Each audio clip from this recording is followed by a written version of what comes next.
Good morning, everyone, and welcome to our Cabinet meeting. I'm Councillor Simon Hennig, Leader of Durham County Council and Chair of this meeting. This meeting is taking place on Wednesday, the 17th of March 2021, and is being recorded live to the Council's website, where it will be available to be viewed for a minimum of 6 months. Please be aware that any footage from the meeting can be used in subsequent media broadcasts. I would like to give a warm welcome to members, officers, and any members of the public or media who are watching this live feed of the meeting. I think everyone's aware of the housekeeping rules for us all to follow to ensure the meeting runs as efficiently as possible. However, please note that if I lose my connection, Councillor Alan Napier, Deputy Leader of the Council, will take over in my absence until connection is restored. Before I move on to the formal business of the agenda, we have received apologies from Councillor Brian Stevens this morning. I believe all other members of the Cabinet are present. So if we can move on to item number 1, which is public questions. I understand that no questions were submitted in advance of the meeting, and in accordance with procedure rules, therefore, there are no questions for this part of the meeting. Item 2, minutes. Can I have a mover and seconder to the minutes of the 10th of February 2021, please?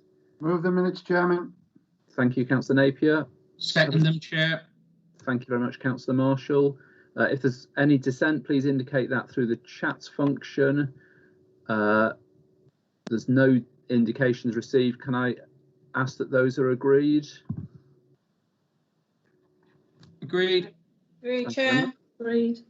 Thank you, and no indication, so I can confirm the minutes are agreed.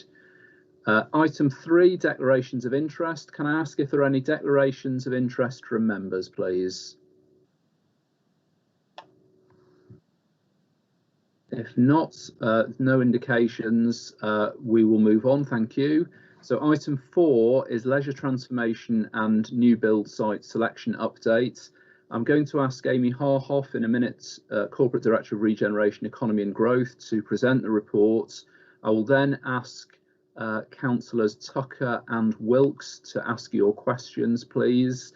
I understand Councillor Wilkes will also be asking a question on behalf of Councillor Huntingdon, which Councillor Wilkes, if you can do that in separate questions, please, that would be helpful. And after that, I will bring in Councillor Marshall to move the reports. So if I can then ask Amy Harhoff to introduce this item, please. Thank you, Chair, and good morning, everybody.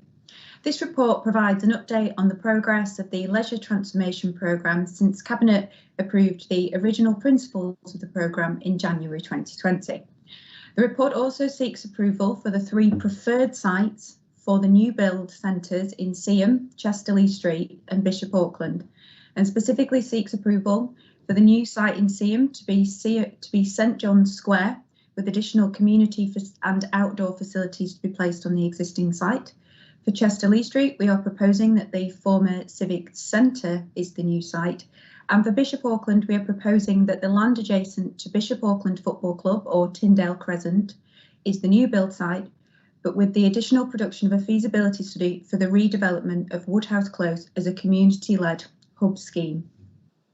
The report also sets out a wider update to the Leisure Transformation Programme, as well as the revised financial profile.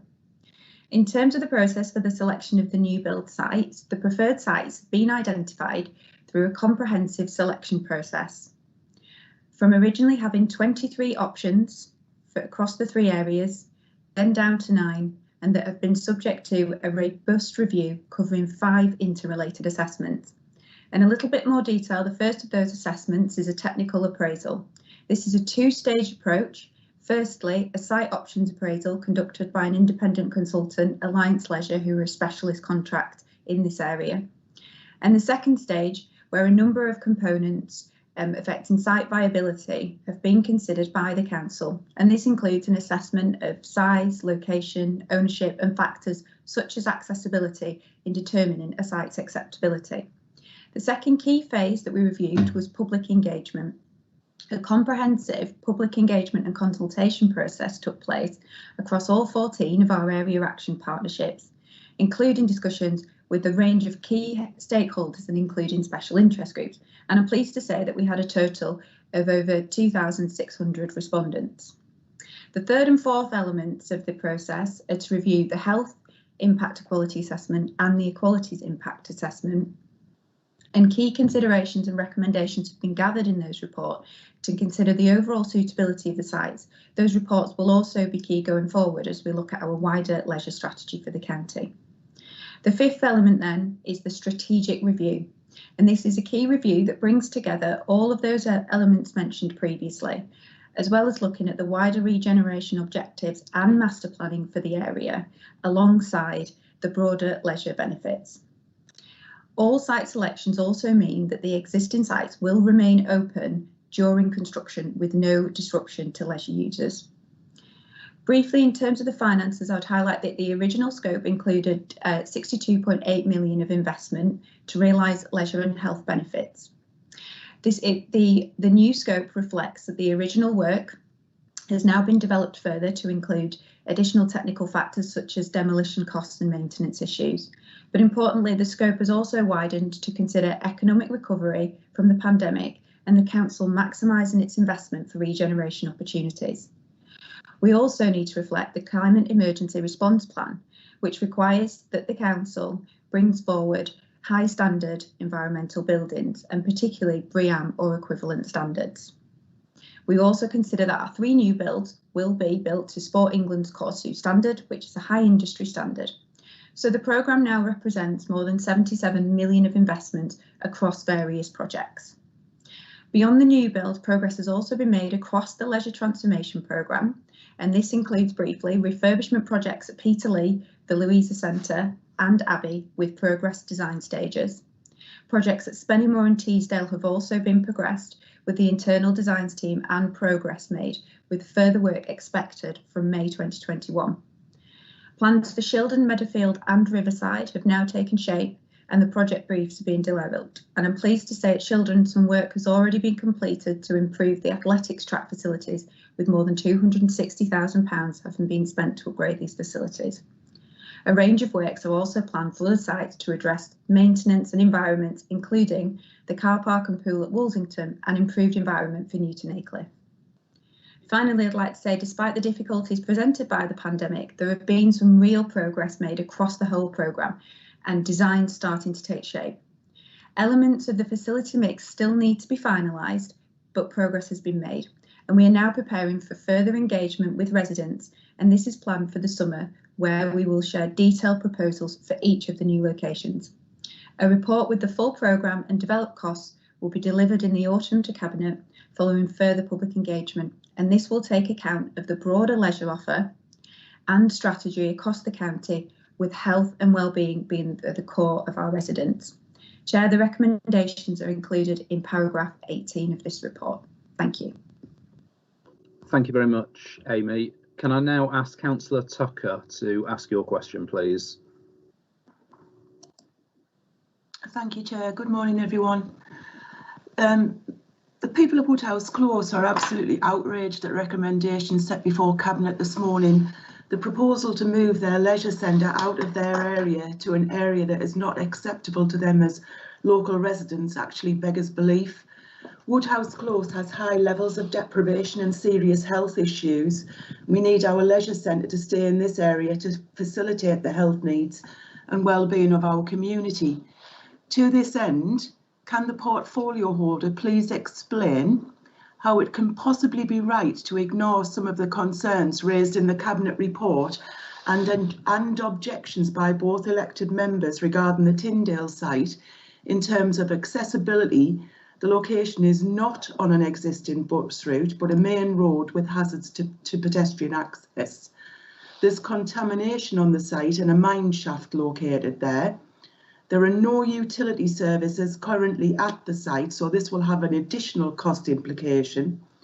It's a wildlife habitat and the conservation of the wildlife and birds needs to be considered. Inclusion would also be an issue at Tyndall, as there would be no co-location of the library, which would potentially increase footfall for both areas, and the cost of the project would be higher at Tyndall than it would at the other two options. and moving a leisure centre out of a deprived area with serious health issues, making it more difficult for people to get to it when we are trying to encourage people to walk and cycle rather than use a car, to an area where the infrastructure isn't in place to make this a cost-effective, viable option for Bishop Auckland is just not logical. So we please ask that you reconsider the proposal and reject the recommendation for the sake of the health and well-being of residents in Woodhouse Close and the people of Bishop Auckland in general.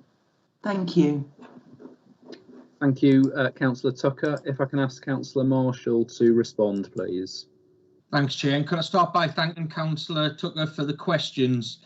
I can confirm that very detailed site evaluations have been completed and the matters you've raised have all been considered.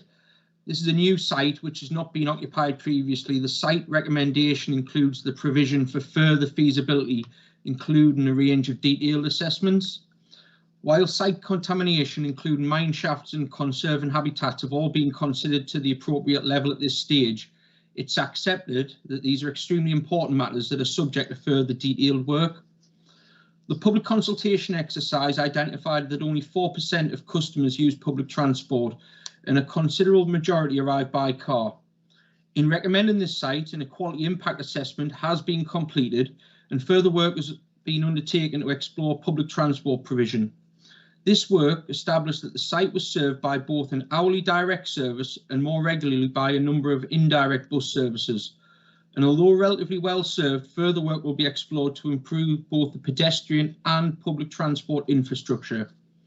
The Stronger Towns funding and other initiatives will help us to address these points, and the transformational programme will work closely with other schemes towards the best joint outcomes for the new leisure centre and the wider town as a whole. There are no services such as gas, electricity or sewers running through the site. There are, however, services running close to the perimeter, and the site design will consider this in more detail.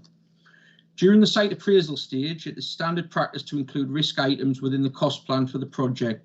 These risks will be addressed as the project develops, and the cost plan will be amended as with any other large construction project. However, early site investigations have provided sufficient assurances that the risks that have been identified can be mitigated. While co-location can be beneficial in some circumstances, the specific circumstances of each site and local area need to be taken into account. It's unlikely the benefit will arise from co-locating a library at Tyndall Crescent. The planned leisure facility, operating alongside the retail provision within the Tyndall area, makes for the best mix of services. A library will often lend itself more naturally to a community-focused co-location, and so more naturally lends itself to community hub type facility in the Woodhouse Close area. By taking this approach, we are able to generate a better overall mix of service provisions for the town and surrounding areas, whilst at the same time maximising our regeneration opportunities.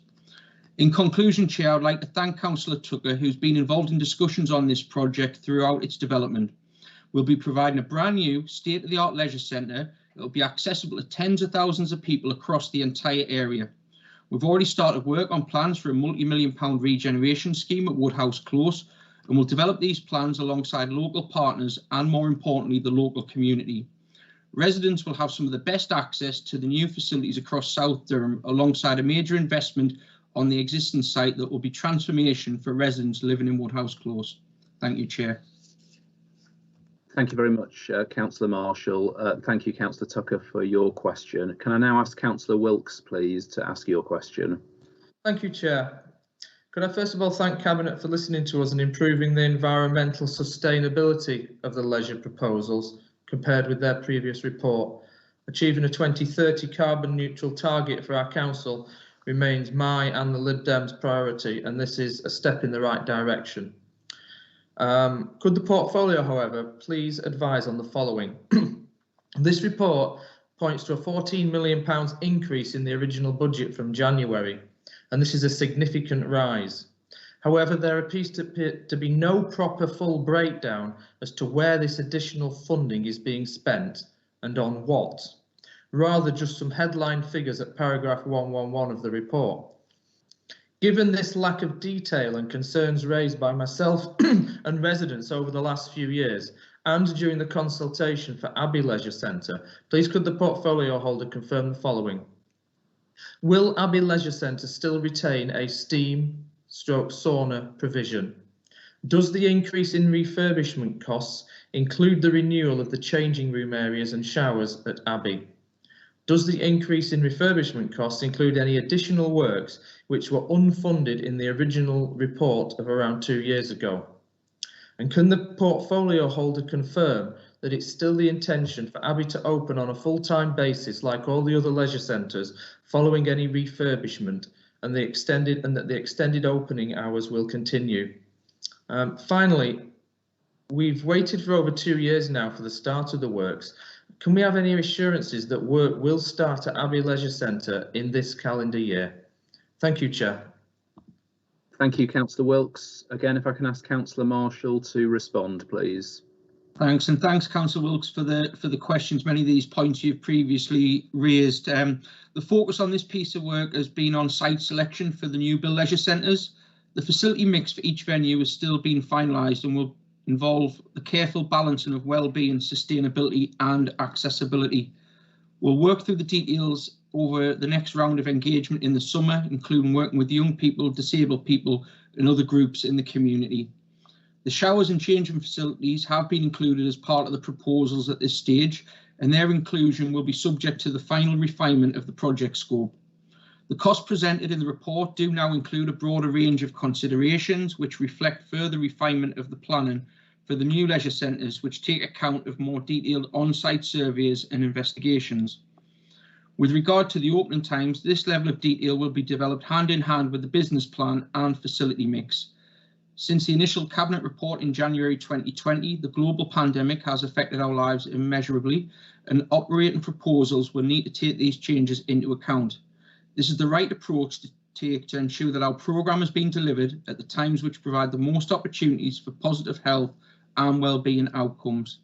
This is a complex process which needs to be carefully planned to ensure the correct approach to procuring and delivering the transformational proposals.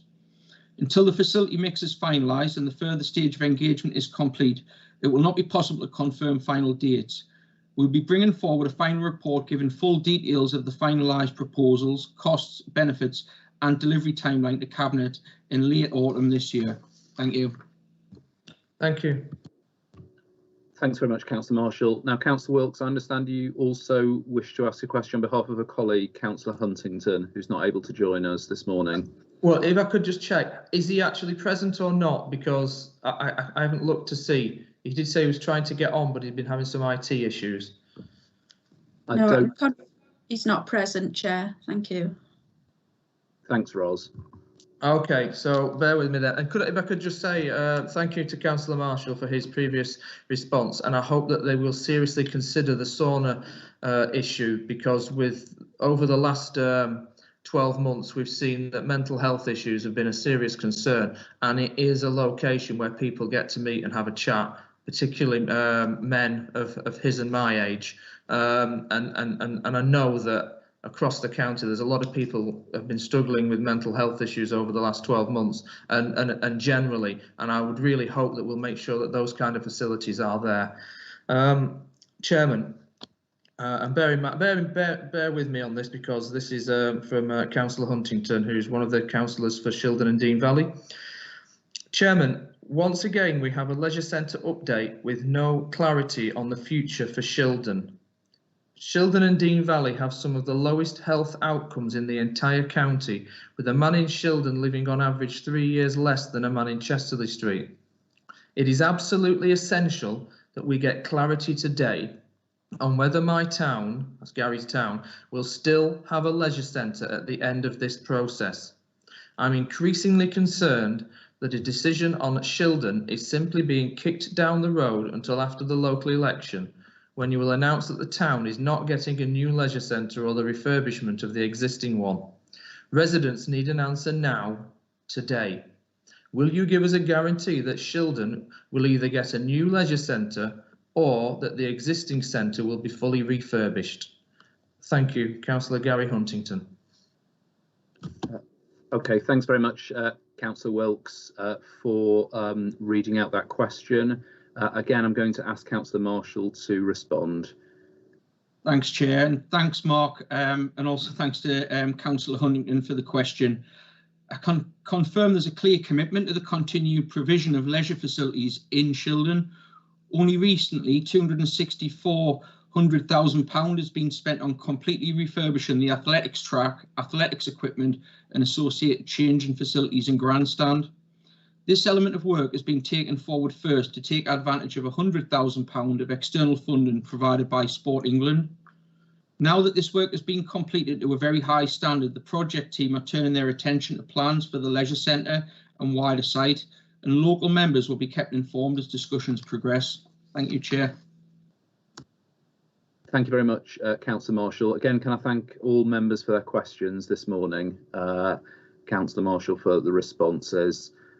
Councillor Marshall, if I can now ask you to move on to your substantive comments, please. Just before the report is moved and seconded, can I remind all Cabinet members to please indicate if they wish to speak on any item. So please do indicate in the chat function if you would like to speak. Councillor Marshall. Thanks, Chair. Supporting the health and well-being of our residents has always been a priority for the Council. As we slowly begin to emerge from the COVID restrictions, it is absolutely vital. In 2020, Cabinet approved the principles of an ambitious plan to transform our leisure centre estate, including 3 new centres to replace ageing and outdated facilities in Bishop Auckland, Seaham and Chesley Street. The world has changed immeasurably since then, and this report sets out site selection recommendations for each of those 3 places and recognises the central role that physical and mental well-being activity plays in our lives, as well as the crucial regeneration and place-shaping role that a project of this size brings to both our economy and our communities. We've taken a highly strategic and bespoke approach in each place, and this has resulted in innovative plans that will impact more widely and more deeply than the principles set out in the 2020 Cabinet paper. These plans will support our ambitions for a low-carbon future, providing a benchmark for sustainable buildings. In Seaham, the proposal for a dual site will catalyse town centre regeneration, bring a much-anticipated swimming pool to the town, while the development of an outdoor sports facility at the existing site will support the increasing desire for outdoor activity while promoting excellence in team sports. In Chesley Street, the former Civic Centre site offers a bigger footprint for better facilities for a growing town, while plans to develop a multi-sports hub at the Riverside will ensure that local people, and in particular local young people, will have access to top quality facilities open to the whole community. In Bishop Auckland, the development of an innovative community hub on Woodhouse Close that will bring together skills, training, arts facilities and a new state-of-the-art library provision will contribute significantly to the success of the ward, while locating a leisure centre at Tyndall Crescent supports the regeneration of that side of the town, while offering closer access to communities to the south and west. The proposals will see all of the existing sites remain open during the build period, so there'll be no loss of facilities during construction. The selection of sites is the first step in a more detailed site appraisals, and we're confident that the issues you might expect from a project of this size will be issues that we can mitigate, ensuring that the substantial benefits set out in the report can be realised. I would like to highlight that the significant investment into our leisure facilities is one piece of a much bigger picture when it comes to supporting our residents and their access to leisure. It's important these works are developed alongside our support to communities across the county, and as stated within the report, a wider report on our approach on access to playing pitches, support for grassroots sports clubs and a wider community leisure projects will follow later in the year. Chair, these proposals, delivered alongside our partnership work and the wider investment in every single one of our council leisure centres across the county, will make sure that our Labour Council continues to support the physical and social regeneration of our residents, helping our community to live longer, healthier lives and ensuring they have the very best access to health and wellbeing activities as we begin the recovery from the COVID pandemic. Chair, on that basis, I'm more than happy to move the recommendations as set out in the report. Thank you very much, Councillor Marshall. If we can now ask for a seconder to the report, please. Councillor Shaw. Thank you, Chair. The site selections are a key to the progression of leisure transformation and the new buildings are a part of the bigger picture. Our leisure centres across the county will be upgraded to ensure an excellent offer, and the report sets out progress made despite the impacts of the pandemic. What is especially key in this report is the commitment to developing an overarching leisure strategy. The key to better health is to get moving, and the strategy will take an overview across the most comprehensive range of facilities, activities and programmes, from cycling and walking to parks to community facilities. Chair, we know that health, productivity and growth are intrinsically linked, and we look forward to this strategy supporting the overarching aims of the Council. Chair, I'm very happy to second this report. Thank you very much, Councillor Shaw. I've had indications to speak from Councillors Allen and Patterson, so if we can go next to Councillor Allen, please. Thank you, Chair. I'm Councillor Allen, Portfolio Holder for Transformation, Culture and Tourism. I welcome these ambitious proposals to invest in leisure for the benefit of our residents' health and well-being, particularly the plans to build new centres in Seaham, Chesley Street and Bishop Auckland. These new centres will not only provide facilities for the people in these towns, but for the thousands of people living in the surrounding towns and villages. As the portfolio holder responsible for libraries, I'm particularly excited about the plans to develop a community hub on the Woodhouse Close estate and the opportunity we have to incorporate library provision and services into this new build, which importantly will be co-designed with local people and organisations from the bottom up. Woodhouse Close Library is one of the best used libraries in the county, but because of its size, its ability to meet the growing demands of the local community has limitations. However, these proposals will enable us to do so much more to meet the needs of the local community in terms of library services, community facilities, computer facilities, social clubs, education, employment and training opportunities, and so much more. The Community Hub has the potential to adopt a place-based service and a community-centred regeneration approach, and co-locating the library within the proposed Community Hub would further support the regeneration of the area. And I really look forward to having those conversations with the community to find out what they would like to see in the Community Hub and how we can make sure we have a state-of-the-art library and the services it produces for the community to use. Thank you, Chair. Thank you, Councillor Allen. Councillor Patterson. Thank you, Chairman. I'm Councillor Andrew Patterson, Cabinet Member for Corporate Services and Rural Issues. Chairman, as Rural Champion, I'd really like to just reiterate a few points. And as far as it is important to recognise that not all sport and leisure activity is delivered from the buildings that we're discussing today, and not all sport and leisure activities are delivered by Durham County Council across this county. This report is not a county-wide leisure strategy. It's about investing and renewing in the council's existing leisure estate, and it's one piece of a much broader and bigger jigsaw. The council's leisure facilities are one component of a much broader network of facilities and leisure opportunities across the county, and one part of that overarching county-wide leisure strategy that will be brought forward later in the year. And I think it's really important that we emphasise that point. Chairman, our rural communities often face many transport barriers, which is why it's important that there's a wide variety of leisure offer right across the county and that it's delivered in local communities. Leisure needs to be accessible to all, and it's important that the provisions align to the transport plans and that broader overarching leisure strategy. That's why I'm really pleased that the report recognises the contributions made by community leisure organisations as part of that wider leisure offer, and that the council are committed to working with those organisations as we move forward, which is mentioned in paragraph 25. Chairman, I'd like to thank all of the residents who have contributed to the consultation, and as Councillor Marshall said, there will be an opportunity for further public engagement in the summer. I'm happy to support the recommendations, and I look forward to further updates in the Council's overarching leisure strategy later in the year. Thank you, Chairman. Thank you very much, Councillor Patterson. There's been no other indications of people wanting to speak, so can I thank everybody for speaking this morning. If we can turn then to the report and recommendations, which have been moved and seconded. Can I ask that if there is any dissent, that's please indicated through the chat function. Can I ask please if the report and recommendations are agreed? Great. Agreed. Thank you. There have been no indications in the chat function, so I can confirm therefore that the report and recommendations are agreed. Again, thank you to everybody for speaking and asking questions on that report this morning.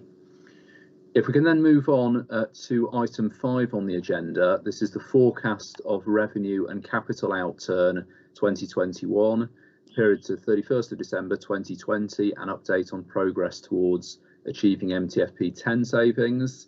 I'll ask Paul Darby in a minute, Corporate Director of Resources, to present the report. Then I understand we have a question from Councillor Shuttleworth, who I'll bring in. And then after that, I'll invite Councillor Napier to speak. So if I can ask Paul Darby, please, to introduce the report. Okay. Thank you, Chair, and good morning, everybody. This report presents the updated forecast of outturn for both revenue and capital for the year based on the position to the end of December and includes estimates of our reserves and balances at the end of this financial year. The report also includes updated forecasts in terms of the council tax and the business rates collection funds, and for expenditure against the dedicated schools grant, including updated forecasts for our maintained schools. Since the Q2 report was presented to Cabinet in November of last year, we've had 2 further national lockdowns and a continuation of significant uncertainty and volatility in our budgets across a number of areas. This uncertainty and volatility has made forecasting challenging, and this uncertainty will continue into next year as the lockdown is released and as activity slowly returns back to pre-COVID levels across the coming months. The updated forecasts in this report indicate a £9.2 million revenue underspend to the year end, consisting of a cash limit underspend of £5.6 million across the service groupings and a corporate underspend of £3.6 million. The net underspend is around 2% of our net revenue expenditure budgets and under 1% of our gross revenue expenditure budgets for the year. The service groupings are forecast to have a cumulative cash limit reserve of £14 million at the end of this year, with the general reserve now forecast to be £27 million at the 31st of March, which is in line with our reserves policy agreed by Council. In paragraphs 52 and 53, we set out details of a review of the earmarked reserves that's been undertaken and proposed transfers between reserves that have been actioned to realign resources to priority areas. The COVID-19 impacts are set out at paragraph 54 to 59 of the report, and details of under and overspending in each of the service groupings is outlined in paragraphs 62 to 97 of the report. In terms of COVID-19 impacts, COVID-19 expenditure and loss of income is now forecast to be around £65 million this year, offset by COVID-19 related underspending of around £16 million. The net costs and loss of income are therefore broadly in line with the government grant we have received. However, when the deficit in the collection fund is factored into the equation, the Council is still in a significant deficit position in year as a result of the COVID-19 pandemic. Attached to the report at Appendix 4 are details of all of the earmarked reserves and balances that the Council holds, where excluding schools, our earmarked reserves are forecast to be around £190 million at the 31st of March, an in-year reduction of £15 million when compared to the position at the 1st of April 2020. In sections 106 to 129, we provide details of the updated forecasts against the dedicated schools grant, including our high needs SEND allocations, our schools block and our early years block allocations. The high needs DSG overspend in year is broadly in line with the position reported at Q2 and has not deteriorated further this quarter for the first time for a number of years. In terms of schools, the forecasts indicate that schools will have a much reduced call on their retained balances than what they were forecasting at Q2, and there's an update in paragraphs 111 to 117 with regards to the schools with a licence deficit that have or are in the process of converting to join a multi-academy trust and where the deficit is being written off by the Council. The report includes updates of forecasts and details of changes to the capital programme from paragraph 130 onwards, with the revised programme presented for approval by members today. You will see that we are forecasting total capital expenditure of £139.5 million this year, with details of how the capital programme will be financed set out in paragraph 135. In terms of the collection fund, there are updated forecasts for both the council tax and the business rates collection funds set out from paragraph 136 onwards. These figures are consistent with the figures we reported to County Council on the 24th of February as part of the MTFP 11 and 21-22 budget setting reports. Members will note that there's an in-year deficit on the council tax collection fund of £5.7 million, of which 2/3 will be spread over the financial years 22-23 and 23-24. Taking the brought forward deficit into account, there will be a £2.7 million council tax collection fund deficit to be accounted for next financial year. The in-year position for the business rates collection fund is a deficit of just under £50 million, largely due to the retail release that had been applied in year, but which were applied after the budgets were set. This deficit will be offset by the receipt of a Section 31 grant from the government.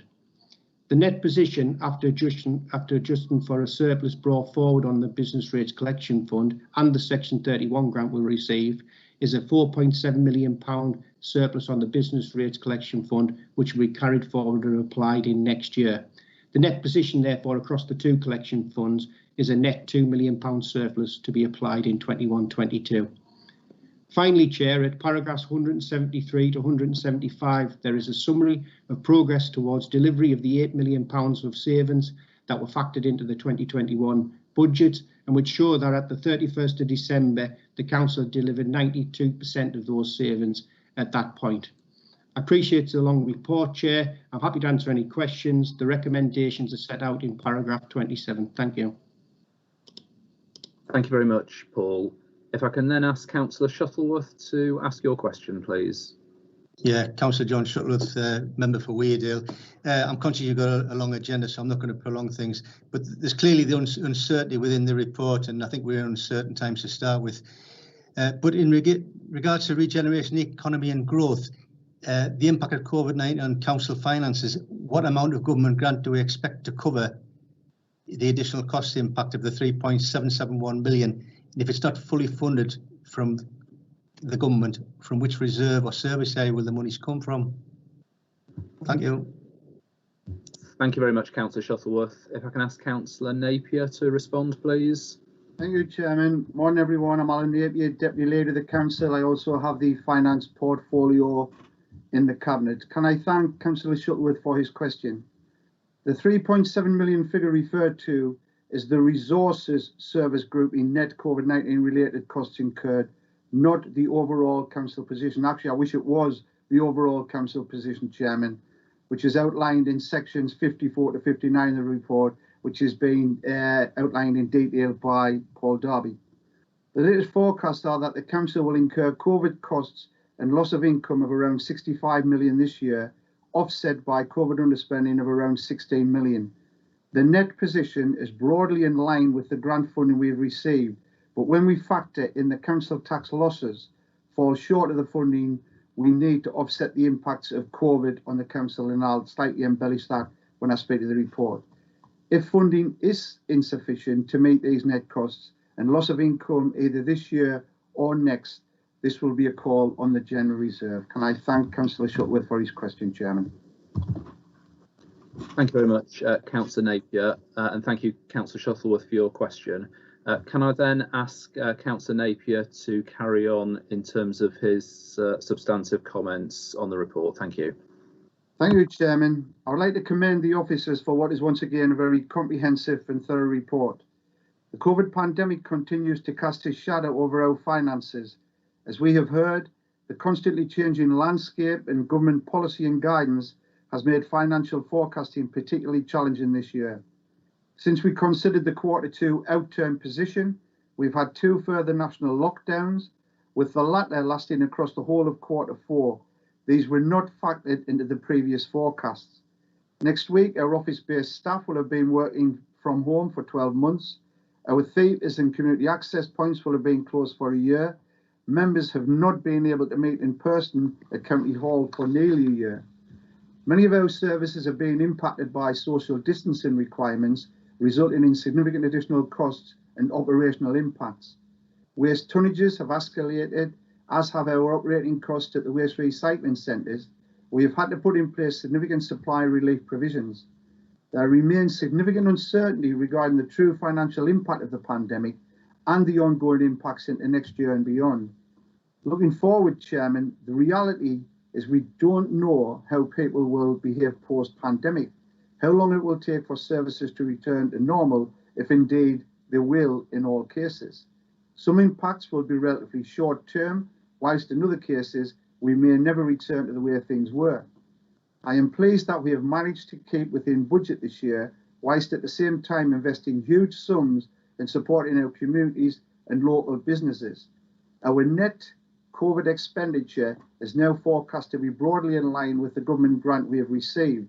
But when you factor in the impact on council tax revenues this year, it falls well short of what is required, which is the answer I gave to Councillor Shuttleworth earlier. Over many years, this council has demonstrated its financial resilience and exercised prudent financial management. This resolve and our balance sheet strength will surely be tested and be required going forward. Chairman, I spoke at length at Council last month on the significant uncertainty that lies ahead as we await the outcome of the comprehensive spending review. The Chancellor's budget statement on the 3rd of March have only served to strengthen my belief that this government will soon show its true colours, just as it has with the derisory pay award offered to our nurses and the potential return to austerity, though I'm sure it will be badged an efficiency strategy or some other term, given the public hostility to the term austerity. The Institute for Fiscal Studies has identified a £16 billion reduction in pre-pandemic spending plans going forward, £4 billion more than what was announced as part of the spending round announcement in November 2020, and slipped under the radar as the Chancellor stood at the dispatch box, exactly what he did last November. Much of this will fall on unprotected government departments, and we all know what that means for local government. The National Audit Office have in the last week published a report on the perilous position many councils find themselves in, with many councils facing financial ruin because of the pandemic. Chairman, this is the last budgetary control report I will present to Cabinet. I am proud of being the finance portfolio holder for this council for the last 12 years. I believe, and I'm sure everyone will agree with me, we have the strongest finance team around, and I would like to thank all the officers and members for the support they've given me over many, many years. With that, Chairman, I move the recommendations as set out in the report. Thank you, Councillor Napier, for moving the reports. I would like to second the recommendations in paragraph 27. This is the third quarter of a year of great challenge and great uncertainty, as we've heard, in short, a year like no other. The report, as ever, gives comprehensive details in terms of those additional unbudgeted costs, the significant loss of income in relation to the coronavirus outbreak, as well as the additional funding from government. This is broken down by service directorate, with sections also on the dedicated schools grant and the capital programme. I would also like to add my thanks to all officers for their efforts in this unprecedented year, and also thanks to Councillor Napier as portfolio holder, and I would like to second the report. Can I ask if there's anybody else wishing to speak on this item, please? If not, if we can move to the report then and recommendations. Again, as ever, if you can please indicate any dissent in the chat function. Can I ask if the report is agreed, please? Agreed. Thank you. No indications have been received, so I can confirm, therefore, that the report is agreed. So if we can move on to item number 6, quarter 3 2021 performance management reports. Again, if I can ask Paul Darby to present the reports, please.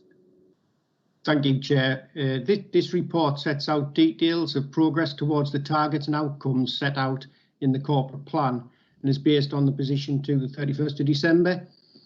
The report includes details from the COVID-19 surveillance dashboard and sets out performance against the desired outcomes in our corporate plan of more and better jobs, people living long and independent lives, connected communities and an excellent council. The key headlines are set out in the covering report and in the executive summary, with the detailed performance dashboards and performance narratives set out in Appendix 2. With members' indulgence, I would draw attention to the following issues.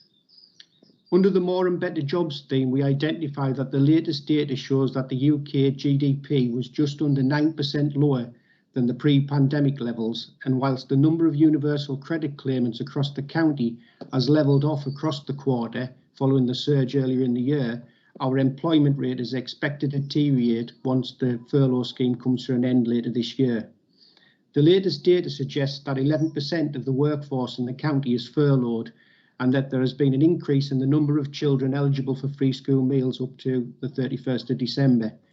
Positively, however, our educational attainment remains in line with regional and national levels. In terms of people living long and independent lives, the data shows a widening of the gap between the County Durham and English average for life expectancy. That uptake of Healthy Start vouchers remains low in our county, but that our Stronger Families programme has helped 5,500 people this year to make significant and sustained outcomes. There remains, however, challenges with regards to tackling obesity, with a quarter of 4 to 5-year-olds and a third of 10-year-olds classed as overweight or obese in the county. Under the Connected Communities theme, it is pleasing to note that the overall levels of crime have fallen, though there have been increases in hate crime and domestic violence. In terms of statutory referrals to our first contact social care teams, these continue to perform well, though we continue to face budget pressures and placement pressures within the Looked After Children service. Our environmental cleanliness standards remain at a good level, and it's pleasing to note that the incidence of fly tipping have reduced back to normal levels following a spike earlier in the financial year. It's also worth noting that more than 7,000 tonnes of additional waste have been recycled this year compared to last, and there's been a reduction in the backlog maintenance requirements for our highways. Finally, Chair, under the Excellent Council theme, the report identifies a continued focus on mental health and well-being of our workforce, but also highlights that sickness absence per FTE has reduced to 9.71 days per FTE, with 4 in 5 employees having less than 5 days absence in the last 12 months. With that, Chair, the recommendations are to note the report, and I'm happy to take any questions members may have. Can I thank Paul for that summary?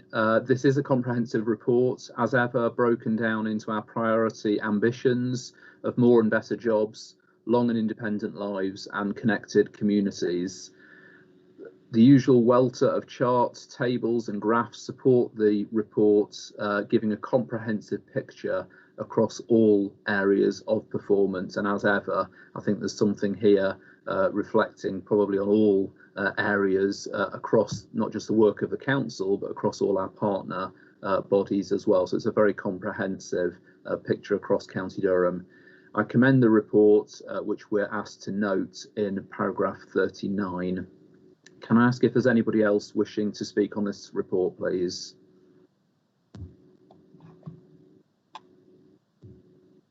If not, the recommendations in the report are to note.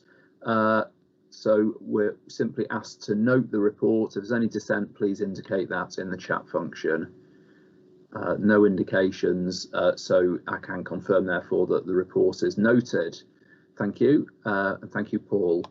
If we can move on then to item 7, which is the annual review of the Constitution. If I can ask Helen Lynch, the Head of Legal and Democratic Services and Monitoring Officer, to present the report, please. Thank you, Chair. Good morning, everybody. I'm pleased to present this year's annual review of the Constitution to Cabinet, which incorporates the changes that we would have proposed last year, but for the COVID-19 pandemic.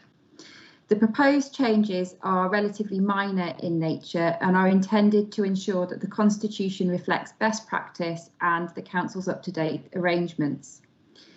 It's for Council to approve changes to the Constitution, but there are some changes which are relevant to and require the support of Cabinet. In particular, if I could refer to the proposed changes in respect of the officer scheme of delegation. This has been updated to reflect structural changes within the corporate management team and the creation of the Regeneration, Economy and Growth and Neighbourhoods and Climate Change Directorates, as well as some of the consequent realignment of functions from Adults and Health Services. The other proposed change to the scheme is to correct an error which occurred following the implementation of the 2018 review regarding the Corporate Director of Resources scheme of delegation. Members may recall that on the discontinuation of the Human Resources Committee, responsibility for determining ER/VR applications where there was a cost to the Council was delegated to the Corporate Director of Resources in consultation with the relevant Cabinet member. However, the delegation as amended currently reads that the authorisation of termination of employment of staff by reason of early retirement and/or voluntary redundancy rather than early retirement / voluntary redundancy. The effect of that error is to require the corporate director to consult the portfolio holder in relation to all cases of voluntary redundancy, which is inconsistent with current practice and also inconsistent with the principle that members do not get involved in employee matters unless there is specific provision within council procedures.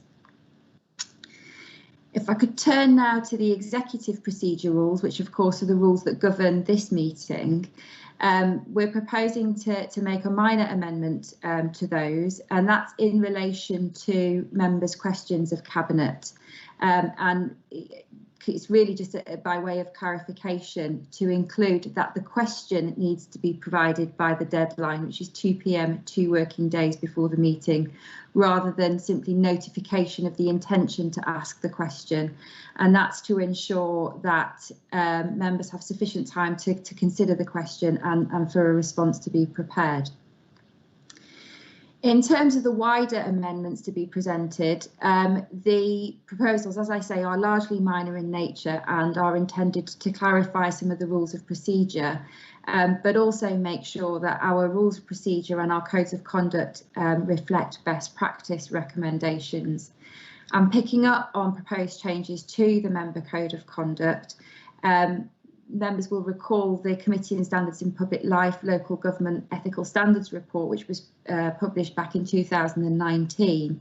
And we're proposing some amendments to the code to ensure that the code reflects those best practice recommendations from the Committee on Standards in Public Life, as well as all 2 minor changes to ensure that the code reflects the provisions in the model code of conduct that was published by the Local Government Association recently. And the final change that I wanted to highlight again is still with the code, and that's to enable members with another relevant interest to be able to speak on a matter before withdrawing, so that members can represent the views of their residents, particularly in relation to planning matters. Chair, the recommendations are at paragraph 5, and they are for you to approve the amendments to the Officer Scheme of Delegation in respect of executive powers as set out at paragraphs 25 to 35 of the report, and recommend that Council agree the proposed revisions to the Constitution at its meeting next week on the 24th of March. Thank you. Thank you very much, Helen.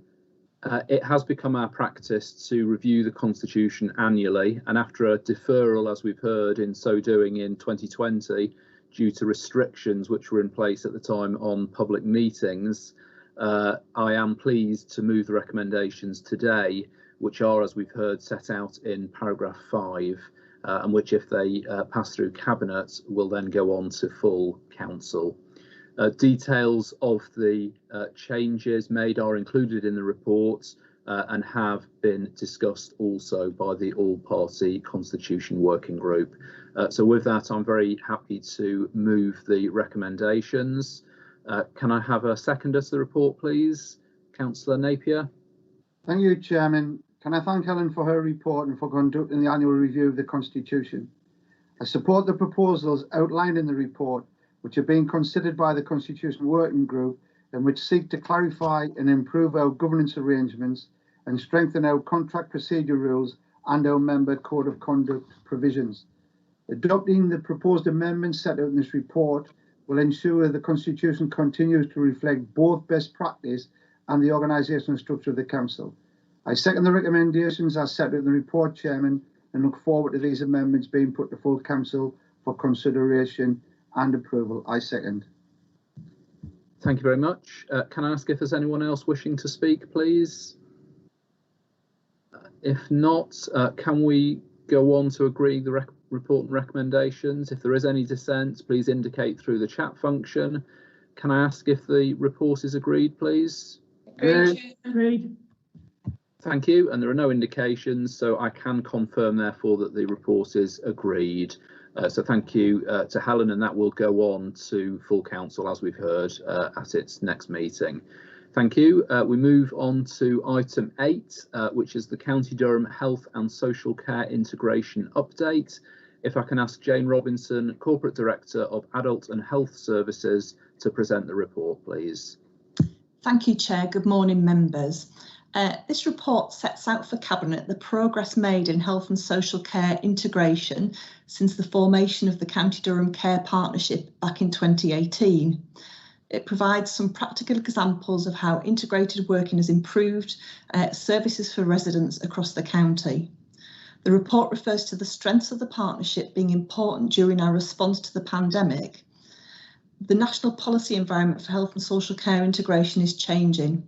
The NHS White Paper, published on the 11th of February 2021, calls for better integration between health and social care and has informed proposals within this report. The current health and social care partnership arrangements approved by Cabinet in 2018 have served the people of County Durham well. They've enabled partners to work together towards shared aims and to integrate services in a joint governance structure. An integrated care partnership board has coordinated this work and reported to the Health and Wellbeing Board on progress. For example, the Council and our partners now have integrated commissioning arrangements and the integrated delivery of NHS community services, GP practices and adult social care. These developments have been supported by joint senior roles across the Council, the Trust and the Clinical Commissioning Group. The report highlights the many improvements which the Council has delivered with partners. These cover children's services, mental health, adult care, hospital services and joint planning and commissioning. The proposals in this report build on our experience of working together in a truly integrated way. While we're in a strong position in County Durham with a track record of delivery, it's the view of the chief officers involved in health and social care that they recognise that even better outcomes can be achieved by further strengthening our approach to integration. This is the case for services for adults, children, their families and their carers. It's acknowledged that the partner organisations have shared challenges such as increasing demand and complexity, recruitment and retention of workforce, finance, estates and making best use of technology. Partners have also had additional challenges to address post the current phase of the COVID pandemic. The way to mitigate some of these challenges is through joint working and targeting resources to need. Cabinet will also be aware of the proposals in the NHS White Paper to change commissioning structures. The White Paper proposes the current County Durham CCG will be replaced by regional arrangements and some delegation of decision making to a place level. The White Paper defines place as a local authority area.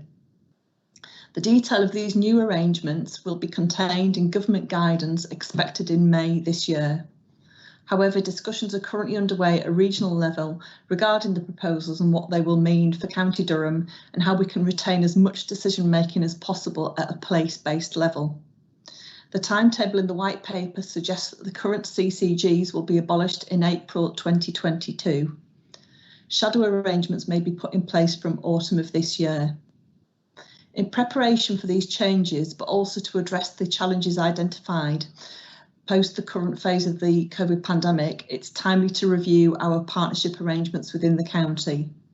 The proposals in the report describe partnership arrangements which recognise the different legal and regulatory frameworks of partner organisations, maintain the strong links with the Health and Wellbeing Board, bring together a wider group of partners involved in health and social care in a forum, the creation of a partnership executive with a seniority of representation to make decisions as delegated to them, and putting in place 4 thematic partnerships covering children and young people, mental health and learning disabilities, acute services, and primary, community and adult social care. These partnerships will have a strong focus on delivery of better outcomes. It's not proposed to change the statutory responsibilities of partner organisations. Partners may agree to delegate responsibilities to facilitate integration and improve outcomes. If approved by Cabinet today, the revised partnership arrangements will be introduced from April this year.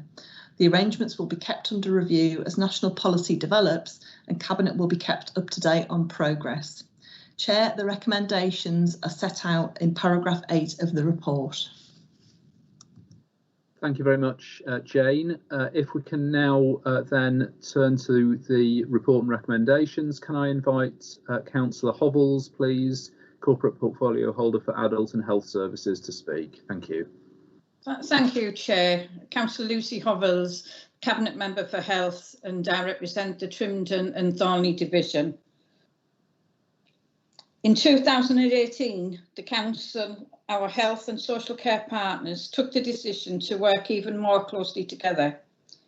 We formed the County Durham Care Partnership. The benefits of this partnership to our residents of County Durham are set out within the report. I just want to draw attention to Cabinet of a few of them. The partnership has helped us to give more people with complex health and social care needs control over their lives through combined personal budgets, reduce waiting times for people with autism and learning disabilities, make commissioning decisions together to meet the need, invest in new technology, including an award-winning healthcare system, create joint teams with GP practices, community services and adult social care to help people with complex problems, invest in more in therapy services. The strength of the partnership has been to show during the COVID we have worked together to get people home after hospital stays with the right support, help the hospitals when they have been under pressure, use our community hospitals to care for people to recover from COVID, vaccinate those people most at risk, including housebound. We are in a strong position, Chairman, in the county with a track record of delivering. We know that the recently published white paper will make far-reaching changes as to how we work together in County Durham. We need to update our partnership arrangements to make sure the residents of County Durham get the much needed decision making as possible at the County Durham level. To do this, we need to continue to work closely with our health and care partners and the people who receive services. The details of the government's approach will merge over the next few months, and it's hoped that the long-awaited reforms for social care will be published this year. However, we know that we have been ready to work in this new way through an even stronger partnership to give the best outcomes for local people. This morning, Chairman, I move the recommendations set out within this report. Thank you very much, Councillor Hobbles. If I can ask for a seconder to the report, please, Councillor Gunn. Thank you, Chair. I'm Councillor Alwyn Gunn, representing Willington and Hunwick Division and the Cabinet Member for Children and Young People Services. I'm really happy to second this report. We know that the health and well-being of the people of County Durham is one of the Council's priorities. And we also know that some of our residents, their families and carers face very complex health and social challenges. Many councillors will know from personal experience or from their working communities how important it is for health and social care partners to work together. In fact, it's not just important, it's crucial. We also know that our health and care system deals with high levels of demand. Our partnership arrangements have helped us to make the very best of the skills and the resources available.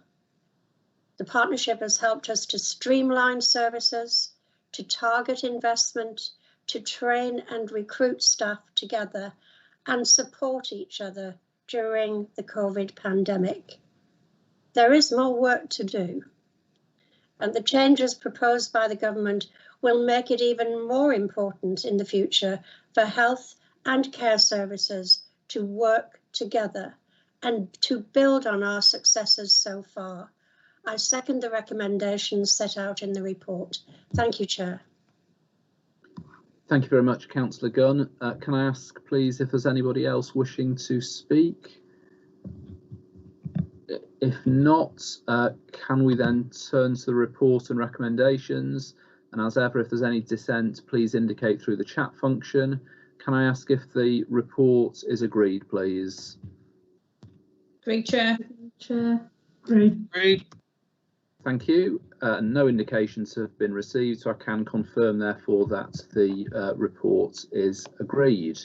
So if we can then move to item 9, which is Climate Change Emergency Response Plan Year 1 update. If I can ask Alan Patrickson, Corporate Director of Neighbourhoods and Climate Change, to present the report, please. Thank you, Chair. The Climate Change Emergency Response Plan Year 1 update is the report today. The Climate Emergency Response Plan was approved by Cabinet in February 2020. It did set revised targets at that time, which were stretching but achievable. The targets were 80% of CO2 reduction by 2030 for council activities, and we adopted the national target to be carbon neutral by 2050. The plan included a programme of over 100 projects, all planned, all costed over 2 years, involving both the council and our partners, with a dedicated budget of £1.5 million per year to implement. It's important to note, however, that this £1.5 million figure isn't the total budget spent on climate change issues at the council, and one of the objectives of the plan was to embed climate change thinking into everything that we do. However, within weeks of approval of this plan, we were in a pandemic situation, and this has had impacts on both the performance and the progress of the work this year. It's worth noting that our Climate Emergency Response Plan has gained national recognition as being best practice, putting Durham on the forefront of this work nationally. So to update on our own performance, paragraph 19 shows that the headline estimate for emissions in 2021 is 43,297 tonnes of CO2 equivalent. Now this was compared to 51,787 in 1920, and it does show a remarkable drop of 16%. However, much of this has been due to the reduced activity across the nation as well as the county due to the effects of COVID. A reduction of around 6% has been seen in previous years. So this year we have seen 20% reduction from our electricity usage in our buildings, 14% from drop in gas usage, and 6% from our fleet. In terms of the action plan, Appendix 2 sets out the action plan for our own activities.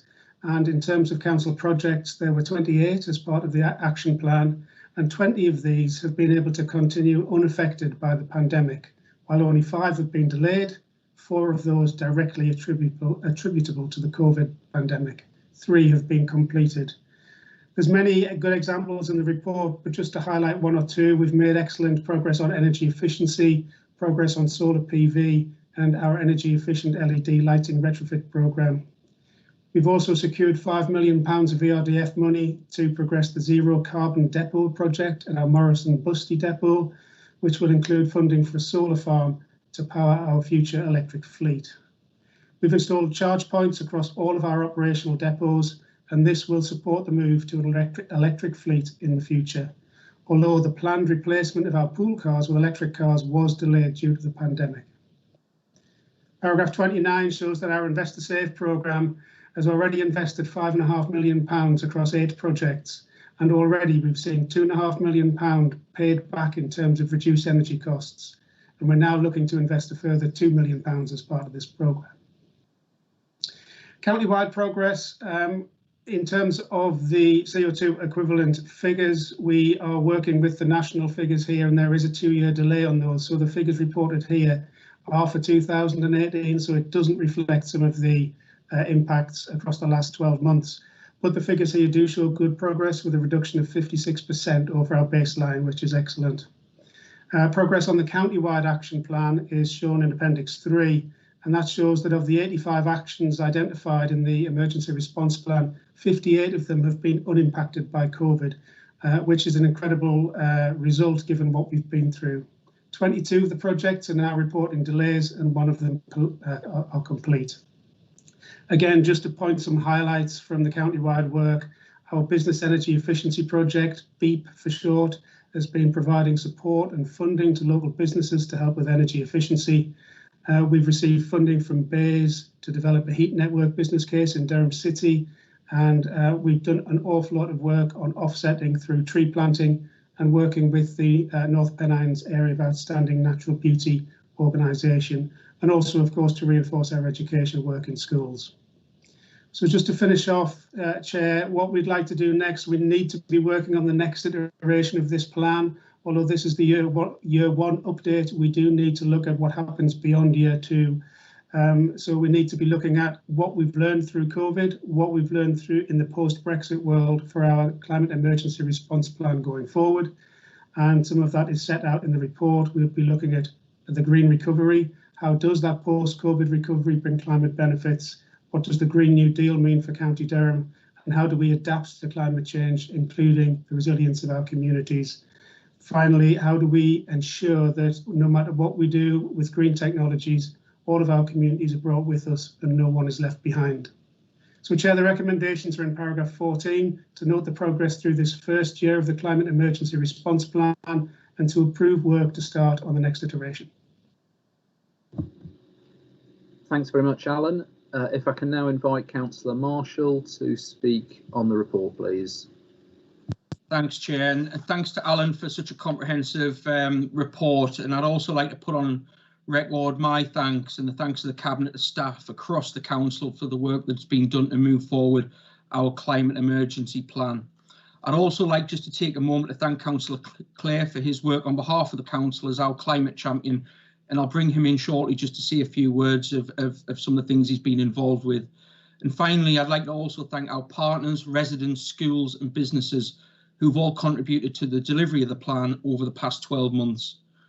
When we were acknowledged as having the best climate action initiative in the country by the Association of Public Sector Excellence, it's testament to everybody involved. Presenting this report and the significant progress that has been made in the first year since Cabinet approved the emergency response plan demonstrates not only the significant commitment of the Council to follow through on the climate emergency declaration, but also the tangible outcomes that have already been achieved in this, the most difficult of years. Whilst the results for year 1 speak for themselves, there is more to come. This work will need to continue and be accelerated.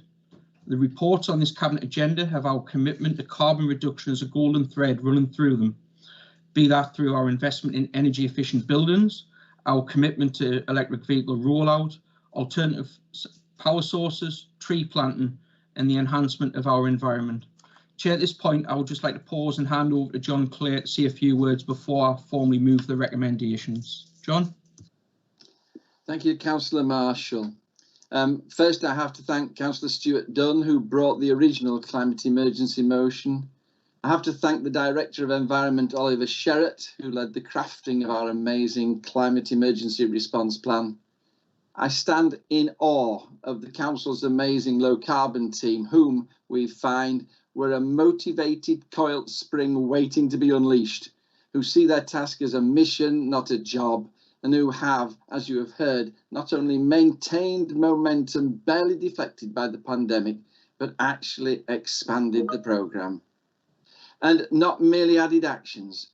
Paragraph 53 of your report sets our direction of travel into the future. Yesterday we met with Business Durham, who committed to adding green growth into their economic regeneration ambitions for the county. Tomorrow sees the launch of the county's Climate Partnership Strategic Board, who will oversee the council's engagement with stakeholders and residents across the wider county.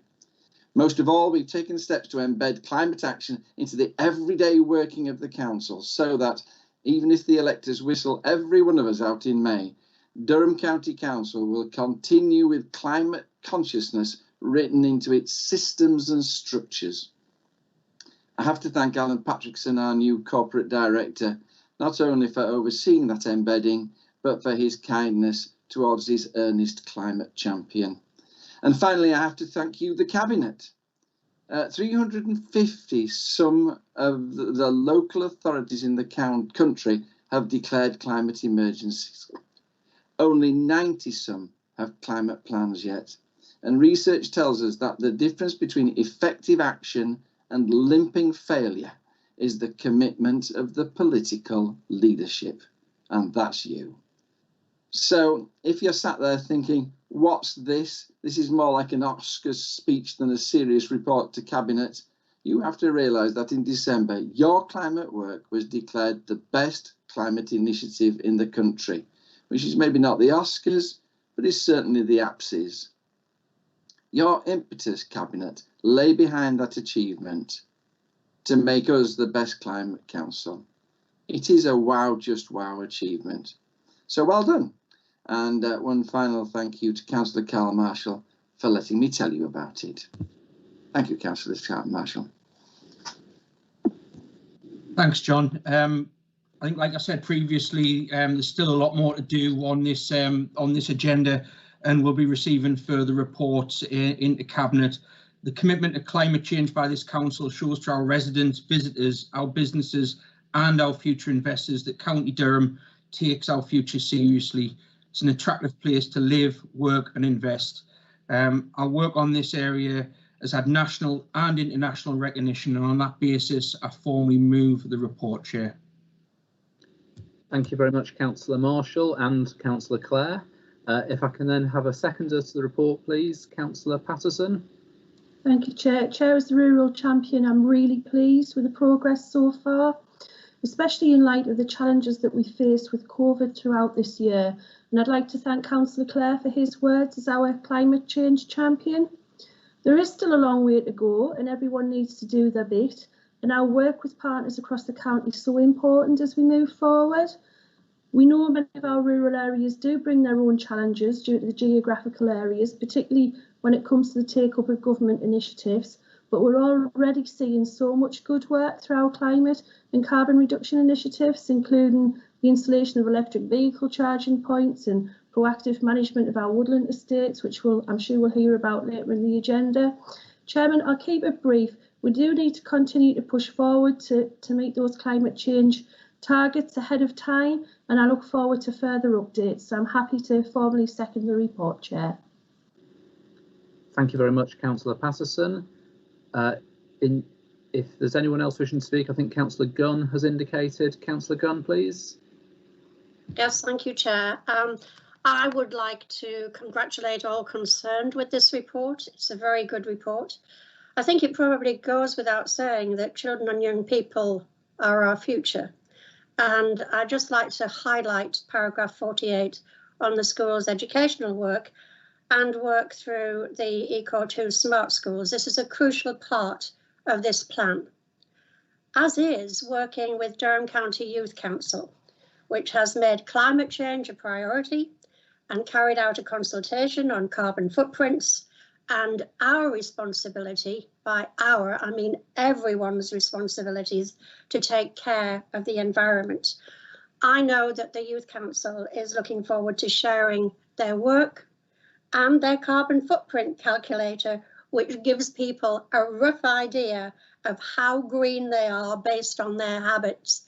There's some excellent work going forward across all of the council services, and I commend it fully, but I also, as the Cabinet Member for Children and Young People Services, very much commend the work of our Youth Council, and I know that there will be more consultation with them going forward. Thank you, Chair. Thank you very much, Councillor Gunn. Nobody else has indicated, so if we can move on to agreeing the report and recommendations, please. As ever, if there's any dissent, please indicate that through the chat function. Can I ask if the report is agreed? Great, Chair. Agreed. Thank you very much. There's no indications, so I can confirm, therefore, that the report is agreed. So thank you to everyone involved in that, and particularly to Councillor Clare as our climate change champion. Thank you all. We move on to item 10 on the agenda, which is woodland management overview and tree planting opportunities with young people. And again, if I can ask Alan Patrickson to present the report, please. Thank you, Chair. The Council owns 1,800 hectares of woodland across 170 sites. 300 hectares of these are classified as ancient, and as such they have significant wildlife and historical value.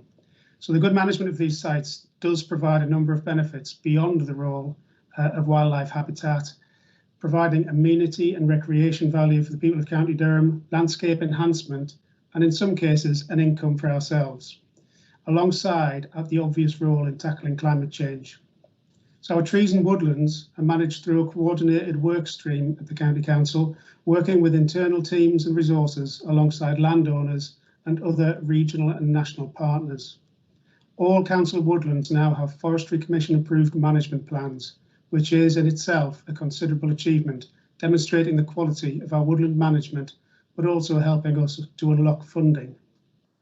The Durham Woodland Revival Programme is supported by Heritage Lottery funding, and other successful initiatives include awards from 2 rounds of the Urban Tree Challenge Fund and the A68 Corridor Project, working again with the North Pennines Area of Outstanding National Beauty. And just recently, an expression of interest has been submitted alongside 6 other North East councils to create the North East Community Forest. It's worth noting that since the year 2000, the council and its partners have planted almost 1 million trees over 500 hectares of land, as well as either creating or restoring over 200 miles of vital hedgerow. The Council's Woodland Creation Programme, established last year following adoption of the Climate Emergency Response Plan, will now be the main vehicle for a programme going forward, delivering on the ambitions of planting a tree for every child in County Durham. So the idea here is simple: to plant a tree for each of the 69,000 children in the county, and involving as many of those children and young people as possible in the process. We know that from experience with our schools and the Durham County Youth Council that there's a strong interest in climate change and the associated issues from children and young people in the county. This project will be delivered in partnership with Oasis, a charitable organisation focused on outdoor and sustainability education based in Eshwinning. Now, while it may not be practical to involve every child in the programme, we will ensure a good geographic spread across the county by working through our AAP geography.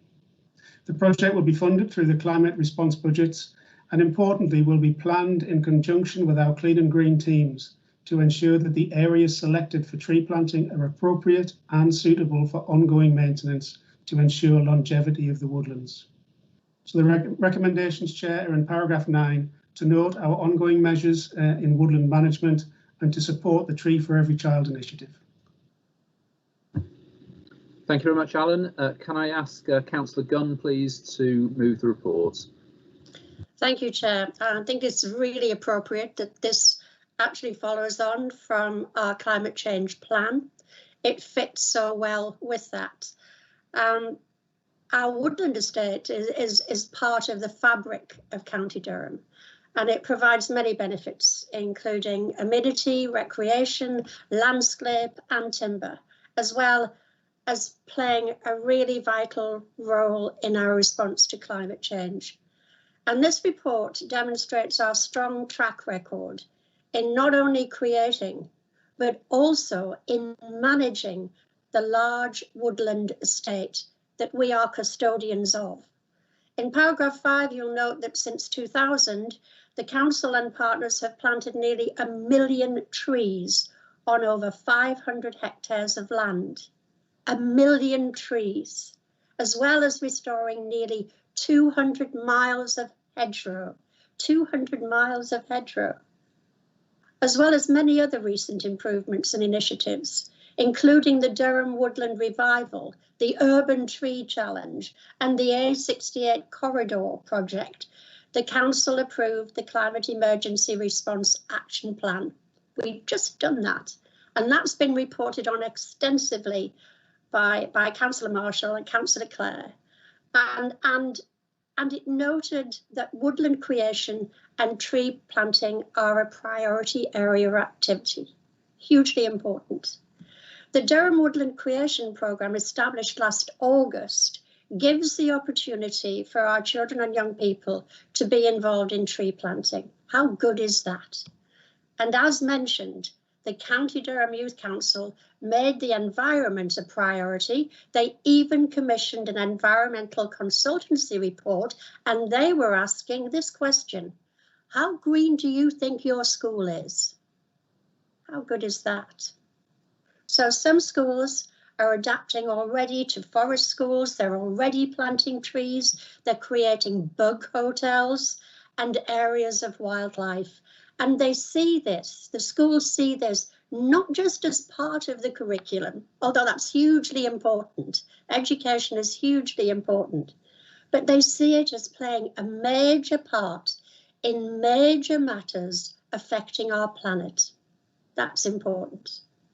I warmly welcome these new initiatives outlined in this report, including a North East community forest and the work with schools and our area action partnerships, because it will give young people the opportunity to plant trees for themselves and shape the environment for years to come.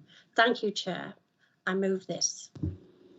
Thanks very much, Councillor Gunn. If we can have a seconder to the report, please. Councillor Hovels. Thank you, Chairman. I'm pleased to second the report this morning. As it's been said, we're rich in community assets. The county is quite diverse, and we've got a lot of greenery and we've got a lot of woodland. I've opened the woodland up in one of the areas I represent, and I'm looking forward to open another one up this forthcoming year. I think it's a rich asset. We don't make enough of it. I think in this pandemic, people have got out more, so they've been using it as a leisure activity with families. Already I've seen in the community events taking place within the woodlands area, and more people getting interested and involved with our woodland. And I do believe trees have got to be planted. They've got to be planted in the right place, because they can become controversial for some. However, I think we have to make the best and make use of what's on our doorstep. Some places don't have leisure centres or even leisure facilities any way, shape or form, and we've got to make more use. It says in the report we've got 170 sites. I was quite surprised at that number of sites. I know a lot of them have taken place on the old pithead sites that we had when the mines was open, and as years gone by they've been developed. I was quite excited when mine was opened in a particular area, and got people out and about, mental health's improved, people's physical well-being's been improved. I just think we have to make more use of it. I do believe it's got to be done in partnership with our communities. The AP is vital in that. I do believe it will attract external funding into the county. You know, we've heard already within the report of the trusts and organisations, but I see it as a real opportunity to open up and do more of. And I'm very delighted this morning to second the recommendations in the report, which has been outlaid, Chairman. Thank you very much. Councillor Hovels, can I just ask if there's anyone else wishing to speak on this item? If not, can we move please then to the report and recommendations? If there's any dissent, please indicate through the chat function. Can I ask if the report is agreed, please? Agreed, Chairman. Agreed. Thank you. There's no indications, so I can confirm that the report is agreed. Many thanks to everyone. Move on to item number 11, which is Durham County Council Charge Point Delivery Plan.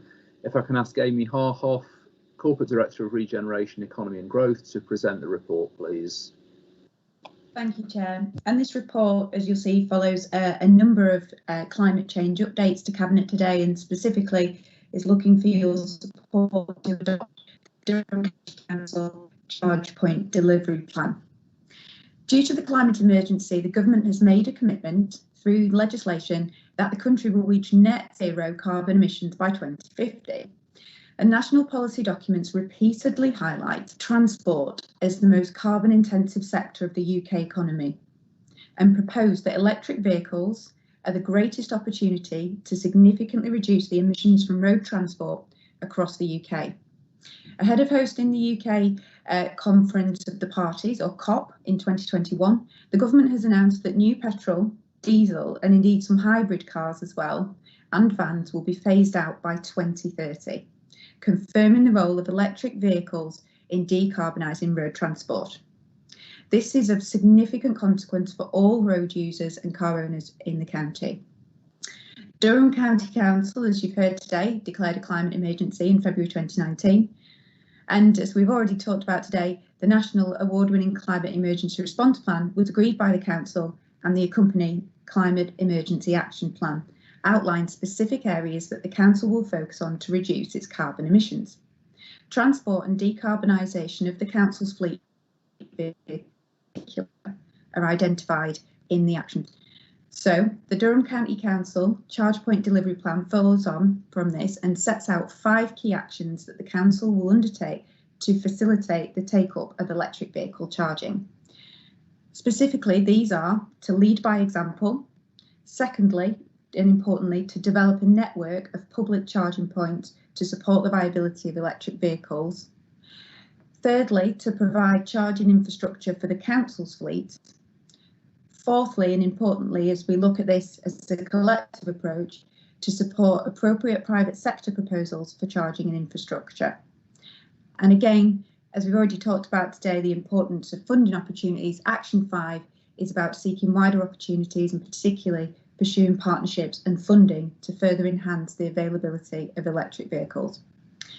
By pursuing and implementing these 5 actions, the Council will increase the number of quality charge points across the county, working to improve charge point access at this relatively early stage in the switch to EV vehicles. This will ensure that County Durham has the infrastructure in place to support the increasing demand and indeed to encourage it as more people switch to electric vehicles. The actions in this plan form one of a much broader national and global shift towards decarbonising vehicles, in addition to work being done locally.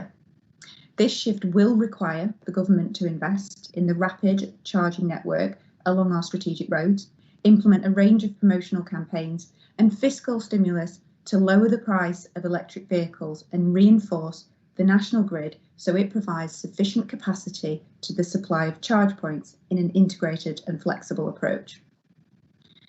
Finally, I'd say that research and innovation will also improve the efficiency of electric vehicles and increase the range of battery storage. Ultimately, these broader national initiatives will make purchasing electric vehicles more attractive and affordable to all residents in County Durham. I note that the recommendations of this report are set out in paragraph 8.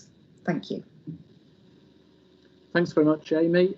If we can then turn to the report and recommendations, can I invite Councillor Marshall to speak, please? Thanks, Chair. With the government announcement that new petrol, diesel and some hybrid cars and vans will be phased out by 2030, our residents need us to be on the front foot and leading by example to encourage the take-up of electric vehicles.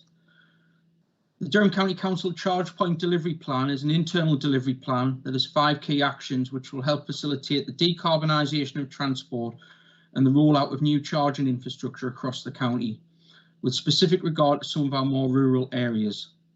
The Council is currently facilitating the installation of around 160 community electric vehicle charge points across the county to set up an infrastructure which will allow residents to charge their vehicles safely and conveniently. Officers have already installed 35 public charge points in Chesley Street, Concert, Seaham and Stanley, with another 8 due to be installed in April 2021, including 2 new rapid charge points at Belmont Park and Ride and Neville's Cross. Later in the year, the Weardale Electric Vehicle Accelerator project will see 10 new charge points installed in Stanley. The council is also committed to investing in an electric fleet, and ahead of this investment has provided increasing charging options at its 8 depots, installing 27 new electric vehicle charge points for its own fleet vehicles. Chairman, our council is stepping up with a significant investment in EV charge points, but the biggest issue facing our residents in accessing an electric vehicle is affordability. I would therefore call on the government to look at further incentives so that ownership of a car does not once again become just for those people who have the means by which to pay for it. Connectivity is essential for many of our residents, and it is my belief that more needs to be done to subsidise access to electric vehicles and quickly stop the gap between our richest and poorest from widening further. Chair, as I stated previously, it's important we continue to invest in the infrastructure to support the future accessibility of electric vehicles, and I'm delighted to move the recommendations as set out in the report. Thank you very much, Councillor Marshall. If we can have a seconder to the report, please. Councillor Shaw. Thank you, Chair. I'm delighted that this plan recognises the specific housing needs of County Durham, where many households do not have access to off-street parking. A big barrier for people in considering an electric vehicle for the first time is range anxiety and concern about access to charging. And in a county where 40% of households are terraced, so not likely to have access to off-street parking, the council does have a major role to play. This delivery plan aims to set up a county-wide charging network in public places where new charge posts are located within 5 minutes walk of those housing areas without off-street parking. The aim is to enable equal opportunity for everyone to access charging infrastructure in a safe and convenient location, so that more residents feel confident making the switch to an EV. Related to this action, Chair, the Council will also produce a complementary guidance note that set out the safety and licensing conditions for those residents that want to charge on street outside their homes and who don't benefit from having off-street parking. I'm therefore happy to second the report, Chair, and the recommendations as set out in paragraph 8. Thank you, Councillor Shaw. If I can ask if anybody else wants to speak, please. Councillor Patterson. Thanks, Chair. Chair, I'm really pleased that the individual needs of our rural communities are recognised within the charge point delivery plan, where it seeks to address the needs of our rural communities, providing charge points in rural areas. The provision of the 10 new charge points in Stanley as part of the Weardale Electric Vehicle Accelerator project, a great example of that, and what we're doing to encourage the take-up of electric vehicles in rural areas. I also understand that the North East Combined Authority Joint Transport Committee yesterday approved some additional investment into electric charging points into Middleton and Teesdale. So we all know that County Durham is primarily a rural county, and therefore the future prosperity of our rural areas is central to the success of addressing issues of connectivity. Rural isolation still affects many of our communities, and the charge point delivery plan, I think, recognises the importance of investment in our rural settlements and the individual challenges which they themselves face, including the need for a tailored approach regarding transport and connectivity, which is what Councillor Marshall referred to. Chair, I fully support this plan. I look forward to get more investments in the future of addressing these needs. Thank you. Thank you very much, Councillor Patterson. Nobody else has indicated that they want to come in to speak. So if we can turn to agreeing the report and recommendations. If there's any dissent, please indicate through the chat function. Can I ask if the report and recommendations are agreed, please? Agreed. Agreed, Chairman. Thank you. And there's no indications, so I can confirm, therefore, that the report is agreed.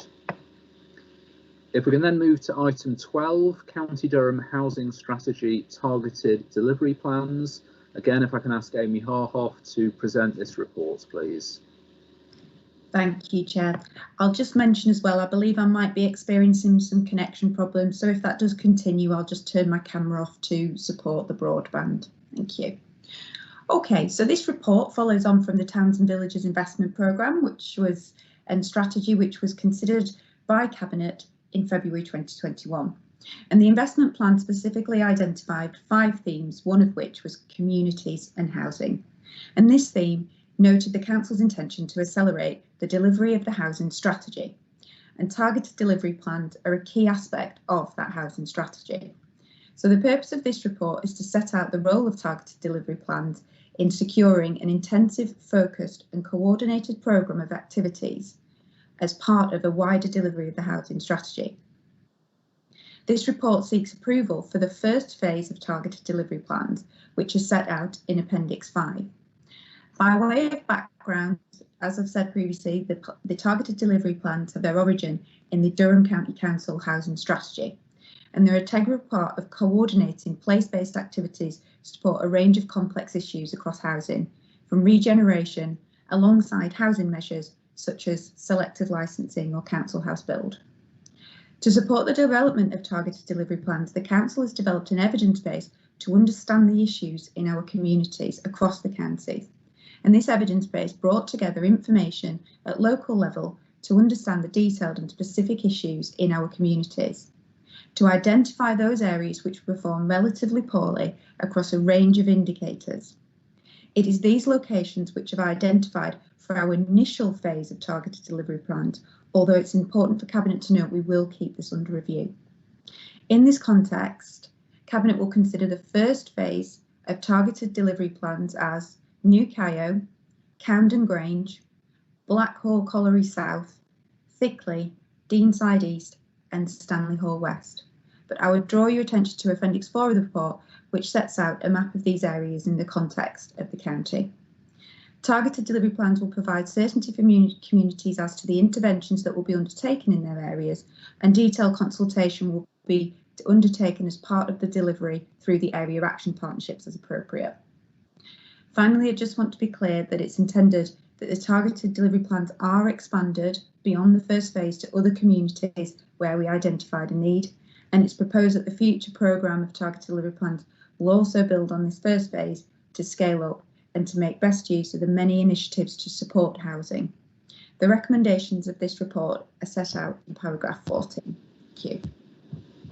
Thank you very much, Amy. If I can then invite Councillor Shaw, please, to speak to the report. Thank you, Chair. As the Cabinet Portfolio Holder for Strategic Housing and Assets, I'm proud to bring the first phase of Targeted Delivery Plans, TDPs, to Cabinet.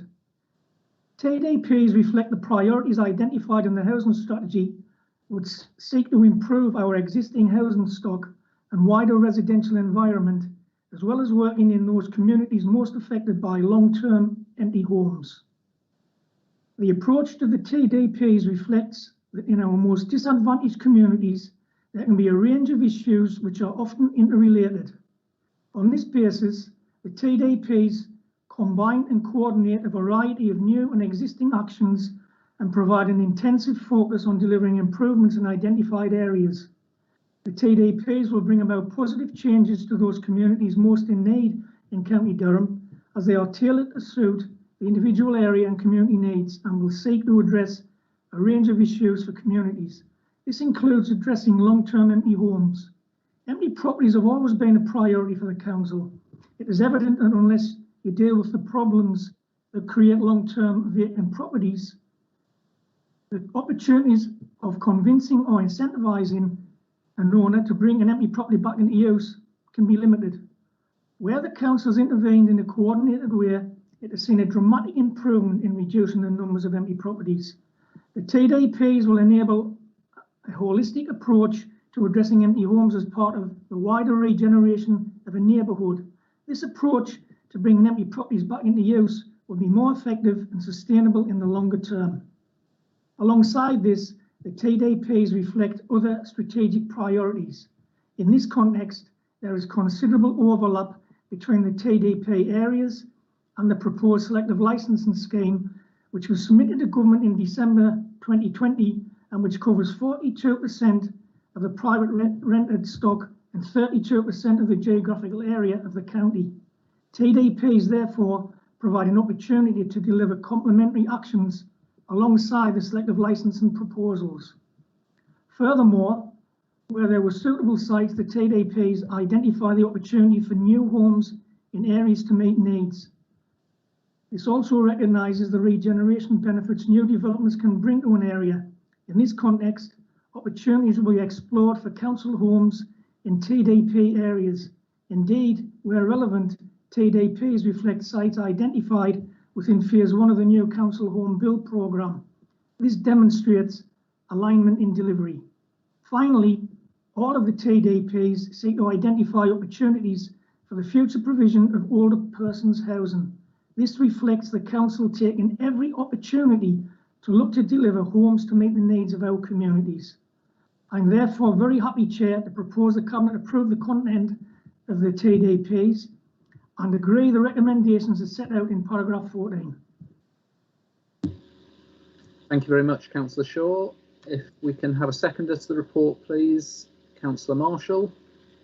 Thanks, Chair, and could I thank Councillor Shaw for the tremendous amount of work that he's put into bringing this forward on behalf of our communities. It's really positive to see the first phase of the target delivery plans coming through Cabinet for approval this morning, and it clearly demonstrates the Council's commitment set out in the Towns and Villages Investment Plan to accelerate the delivery of the housing strategy, and reflects the Council's approach to quickening the pace of change within our communities across the county. The target delivery plans are very much in line with the Council's equitable approach to regeneration, which ensures our most disadvantaged communities see investment and improvements. Importantly, and from a housing perspective, the TDPs recognise the different issues our communities face, and it's important that responses reflect different circumstances in order to support communities, but also to make the most of our resources. As well as supporting communities from a housing perspective, the TDPs sit within the wider context of the Council's commitment to prioritising economic development and regeneration of the county. Indeed, supporting our communities at this time is particularly important given the impacts of COVID-19 and their approach to building resilience and supporting our recovery. I'm therefore absolutely delighted to second the recommendations as set out in the report, Chair. Thank you very much, Councillor Marshall. If I can ask if there's anyone else who wants to come in. Councillor Hovels, please.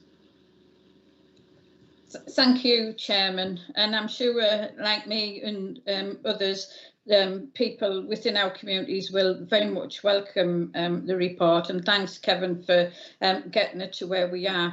We may remember we have a lot of long-term empty homes, and we've had visits from a number of people to see what can be done. And in some places, I know we've put the screens over, but it's only been a sticking plaster. I think this will give us another tool in the box in terms of the work around housing, because related to this particular problem, crime can cause wider housing issues, and also the environmental concerns and the wider issues in any locality, more prevalent in some than others. In some cases, crime and the economy decline impacts on people's willingness to live in a particular area, and I've seen that firsthand.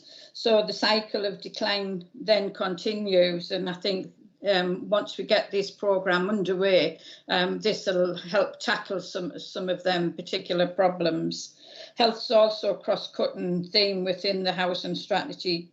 It's all important, and it's a very important report, but I do see this is just the starting point. You've identified some areas within this report already, but that work will continue, and I'm sure there'll be other areas that will be linked in, and you've already made that statement. It's under review, and with that, I would just welcome it and say it does need to be extended, and I'm sure as the resources and as the work develops it will be, and I think we need to send that message clearly out to that wider community where we do have these ongoing issues and concerns and problems. Chairman, thank you.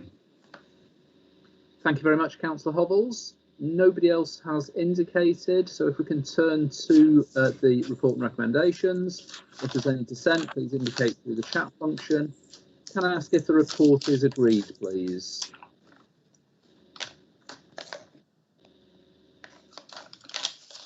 Agreed. Agreed. Thank you.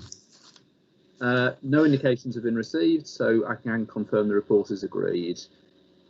Thank you. We move to item 13. Agnes Street, Stanley, proposed compulsory purchase order. Again, if I can ask Amy Harpoff to present the report. Thank you, Chair. This report provides a detailed overview of the actions needed in order to facilitate development at Agnes Street, Stanley. The report seeks approval to make a compulsory purchase order in relation to the site and to pay any compensation required as a result of that compulsory purchase order. The background to the site has been long-standing. Regeneration of the site is a priority for the council and it fits within the overall Stanley master plan.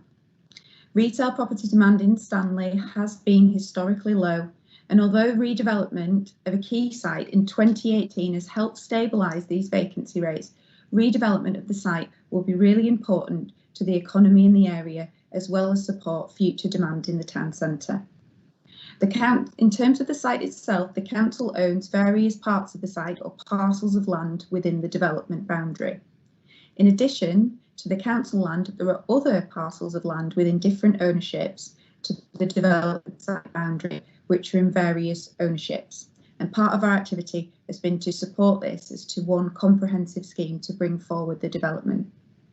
The site itself has been vacant for a number of years, and historically various attempts have been made to bring this site to the market and carry out the development.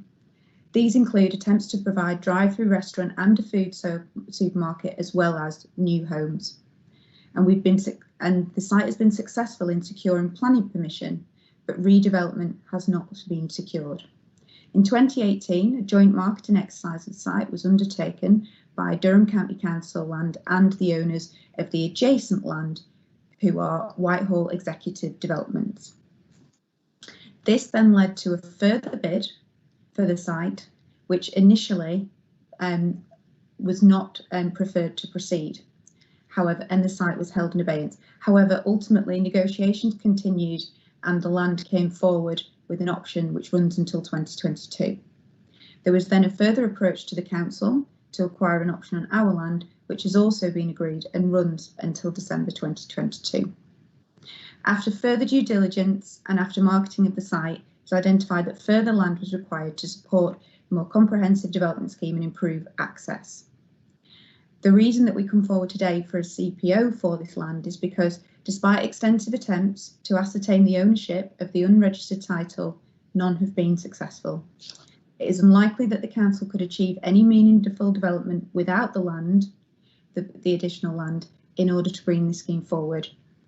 And therefore we are proposing to enable the development that the council agrees to exercise its CPO powers in order to secure the ownership of the land for the unknown ownership and to deliver the comprehensive scheme for the site.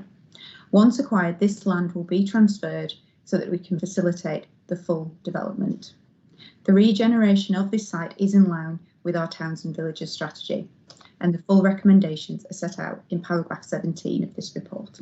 Thank you. Thank you very much, Amy. If I can then invite Councillor Shaw, please, to move the report. Thank you. Thank you, Chair. Regenerating our towns and villages has been a long-standing priority of the Council, and we seek to maximise investments to create employment opportunities and improve the build and natural environment. Vacant buildings and derelict and underused land can have a negative impact on our towns and villages by attracting antisocial behaviour, fly-tipping, becoming overgrown, or simply unsightly. This can be at the detriment to the quality of life of our residents and a barrier to private investment.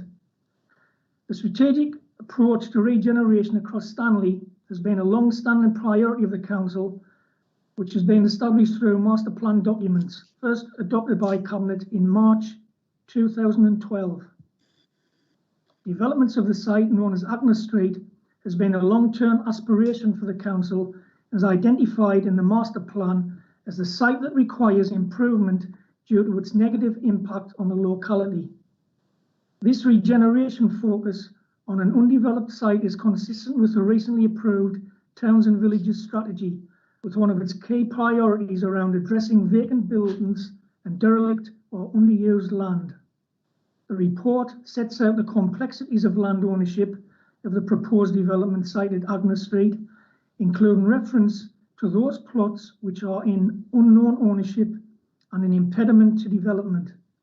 It clearly sets out the extensive inquiries that have been made in an attempt to ascertain the ownership of those plots of land in unknown ownership. There is clear evidence of the demand for the finished units proposed for the site. The developer has shown commitment to developing the site through the investment that has already been made. Without the council exercising CPO powers, it is highly unlikely that the development of the site will ever progress. This could be a significant lost opportunity to regeneration of that area. This report recommends that the council should exercise its compulsory purchase powers and sets out the legal process that should be followed in accordance with this. Chair, I'm very happy to move the report and the recommendations as set out in paragraph 17. Thank you very much, Councillor Shaw. If we can have a seconder to the reports, please. Councillor Marshall. Thanks, Chair, and thanks to Councillor Shaw and our corporate land and property team for the amount of work they've done on this over a number of years. The proposals that have been set out will see a significant impact in Stanley, tidying up a derelict piece of land on a key gateway to our town, whilst diversifying the retail offer in the town centre and creating 65 jobs. Massively important, and I think it's really great to see the council using our powers to improve our communities and support growth across the county, something that the next report sets out in a little bit more detail. So on that basis, I'm more than happy to second the proposals in the report, Chair. Thank you. Can I ask if there's anyone else wishing to speak, please? If not, can we move to the report and recommendations? Please indicate any dissent in the chat function. Can I ask if the report and recommendations are agreed, please? Agreed. Thank you. Thank you. There's no indications, so I can confirm, therefore, that the report is agreed. We will move on to item number 14, which is Towns and Villages Place Shaping, Approach to Regeneration of Buildings and Land. Again, if I can ask Amy Harhoff to present the report, please. Thank you, Chair. This report follows a number of reports on the agenda today which set out priorities under our Towns and Villages wider investment plan. Specifically, the purpose of this report is to set out the existing powers and arrangements which are in place to tackle buildings which can cause blight in our area. Feedback from all 14 of our area action partnerships has identified the need to tackle vulnerable and often vacant buildings. Indeed, we know from our own data, for example, business rate data shows that there are around 1,500 vacant commercial properties across the county as of January 2020. Records also indicate that there are approximately 10,500 residential properties that are empty, and of those, over 6,000 have been empty for over 6 months or more. There are a range of mechanisms available to the council to support businesses and owners to bring empty commercial properties back into a more positive use, and this includes specialist advice, financial support, and through relevant business loans and grants. An online reporting system is also being developed to ensure that there is an easy accessible means for the public to report, and there's also an online web form that can be utilised by anyone wishing to report empty domestic property, and particularly where there's cause for concern. A stepped approach is then followed when we're dealing with vacant properties and derelict land, and this includes 5 stages, from identification to establishing the details, engaging and educating owners, encouraging, and ultimately, when those things are not successful, we move to enforcement. An empty property protocol exists with a focus on partnership working with organisations such as the police and fire and rescue being key partners within this process. Pilot projects have also taken place in various settlements, including Seaham and Sacriston, working with landowners to take a targeted approach to intervention for vacant buildings and land. The report outlines a range of powers that we have as a council, and where all alternatives have been exhausted, it may be necessary to utilise enforcement powers and explore the use of compulsory purchase powers, including compulsory purchase orders. This needs to be managed appropriately and prioritised, as these processes are time consuming and need to be seen as a last resort when all other avenues have been explored. Chair, the full recommendations of this report are set out in section 7. Thank you. Thank you very much, Amy. Councillor Marshall. Thanks, Chair. Regenerating our towns and villages has been a long-standing priority for the Council as we seek to maximise investments to create employment opportunities and improve the built and natural environment. Vacant buildings and derelict and underused land can have a negative impact on our towns and villages by attracting antisocial behaviour, fly tipping, becoming overgrown or simply unsightly. This can be at the detriment of the quality of life of our residents and a barrier to private investment. It's essential that vitality and growth is maintained in our local communities and improvements are targeted in locations where land or buildings are having a detrimental impact. In line with established priorities, the Council is committed to driving forward a consistent approach to dealing with vacant properties and derelict land to ensure that their economic and social potential can be unlocked as a driver for regeneration. The report highlights the proactive approach across the county as a means of transforming our towns and villages and improving the quality of life of residents within those communities. This report highlights the powers that we have as a council and how we are working through the alignment of services with key partner organisations to identify, engage, educate, and if necessary enforce to overcome issues with vacant buildings and derelict land. Where all alternatives have been exhausted, it may be necessary to utilise enforcement powers and explore the use of compulsory purchase powers, including the use of CPO orders in priority situations. This needs to be managed appropriately and prioritised as this process is time consuming and needs to be seen as a last resort after other avenues have been explored.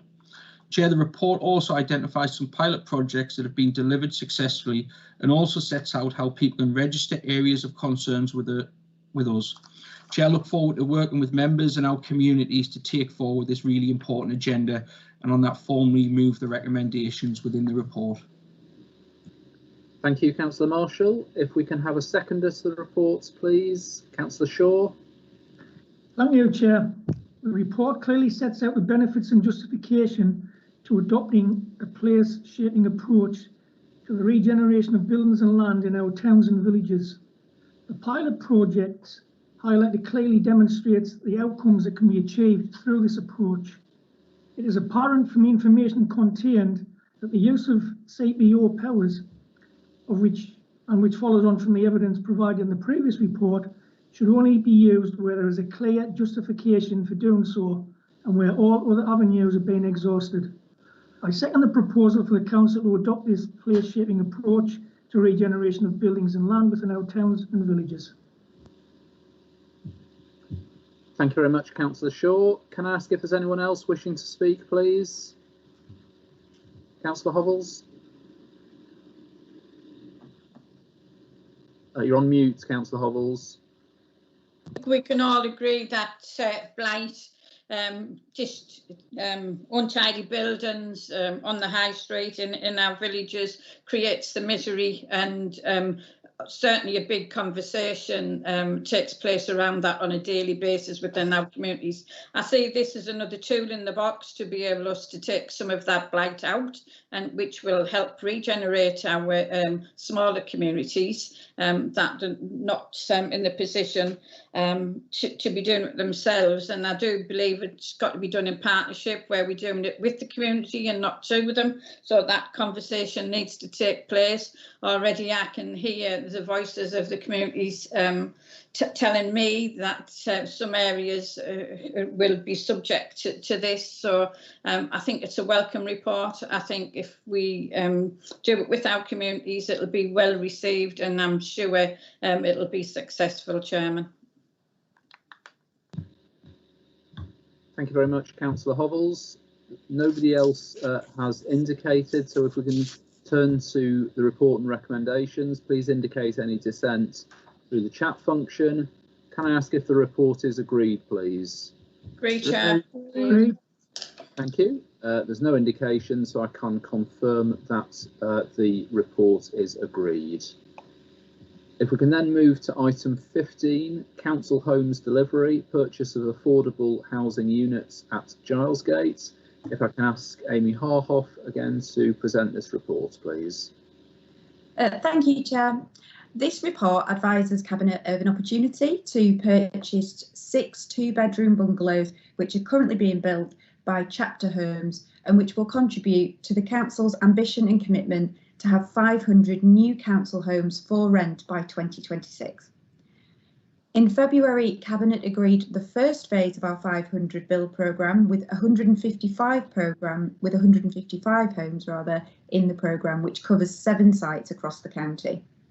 Whilst the majority of the 500 homes will be built by the council, the report in October 2020, which identified our commitment to 500 homes, was also advised that other methods of delivery should be considered, including the direct purchase of homes under specific Section 106 requirements associated with planning consents for new developments. These homes for affordable rent are usually built by the developer and then sold to a registered provider who will allocate the properties to tenants based on housing need. Chapter Homes are currently on site with the housing development at Giles in Durham City and will be part of the Section 106. They are required to build 6 two-bedroom bungalows for affordable rent. Initial discussions have taken place relating to the council purchasing these homes. Paragraph 15 confirms that Durham City is an area of high demand for affordable rented homes, especially for older persons accommodation. And paragraph 16 advises the Cabinet that the bungalows in Gilesgate location meet the criteria for development. And these are that there is a strong demand for two-bedroom bungalows in the location of the development provides good access to local amenities that older people require, the properties are built to national standards, and that the design of the property meets the needs for older people. Paragraphs 20 to 23 of this report provide the details of the financial viability of the scheme, and this includes the detailed modelling which considers the price. This will be part of an initial capital budget of 4.516 million that was approved on the 24th of February 2021 in terms of the purchase of those properties. Paragraph 22 confirms that the rental income is sufficient to meet the loan repayments and the ongoing management maintenance costs of those properties. As these homes are being built under Section 106 provisions, there's no opportunity to score further Homes England grant to support the purchase. However, this will be reflected in the offer that the council is able to make for the properties. Subject to the Cabinet approval of the recommendations, further negotiations will be held with Chapter Homes to secure the purchase of the bungalows, and which are due to be completed by the start of next year. By that time, appropriate housing management arrangements will also be in place. The purchase of the properties is in excess of officer delegations, and hence the report therefore seeks specific delegated authorities from Cabinet to negotiate and to complete the purchase. That concludes my report, Chair. The recommendations are set out in paragraph 8 of this report. Thank you very much, Amy. Councillor Shaw. Thank you, Chair. Chair, at the last Cabinet, we brought a report that allowed Cabinet to agree the first 155 new council homes to meet the 500 in 5 years target. And today, I'm delighted to be able to talk about another delivery vehicle for the council to meet its housing ambitions. Developers across the county are required, subject to viability, to provide a percentage of affordable homes in their development proposals in order to secure planning permissions. These homes are provided under an agreement which is known as a Section 106 agreement. This report identifies an opportunity to work with Chapter Homes to purchase the bungalows they are currently building as part of a wide development for sale. I will bring Cabine's attention to Appendix 2, which gives us floor and site plans and elevations of the scheme and bungalows. Chair, we are no longer talking about strategies and ambitions. We are talking about the design of the properties, the size of the kitchen, how much storage space new tenants will have, and what the homes will look like. It's beginning to feel real. I have previously been questioned about the quality of what we intend to provide as rented accommodation, and the designs show clearly that we intend to deliver high quality homes. The space standards are good, and the second bedroom provides space for relatives, grandchildren and carers to be able to stay over. The layouts are designed to allow wheelchair access, and there is lots of space for storage. Make no mistake, we don't want to just build our own council homes. We want the homes and the services provided for tenants to be of the highest quality. It is important to consider viability, and the report tells us that the development passes the various viability assessments that we have put in place. We have allocated the capital resources to help deliver this programme, and this will represent the first call of 150,000 on the 12.5 million that the council has identified.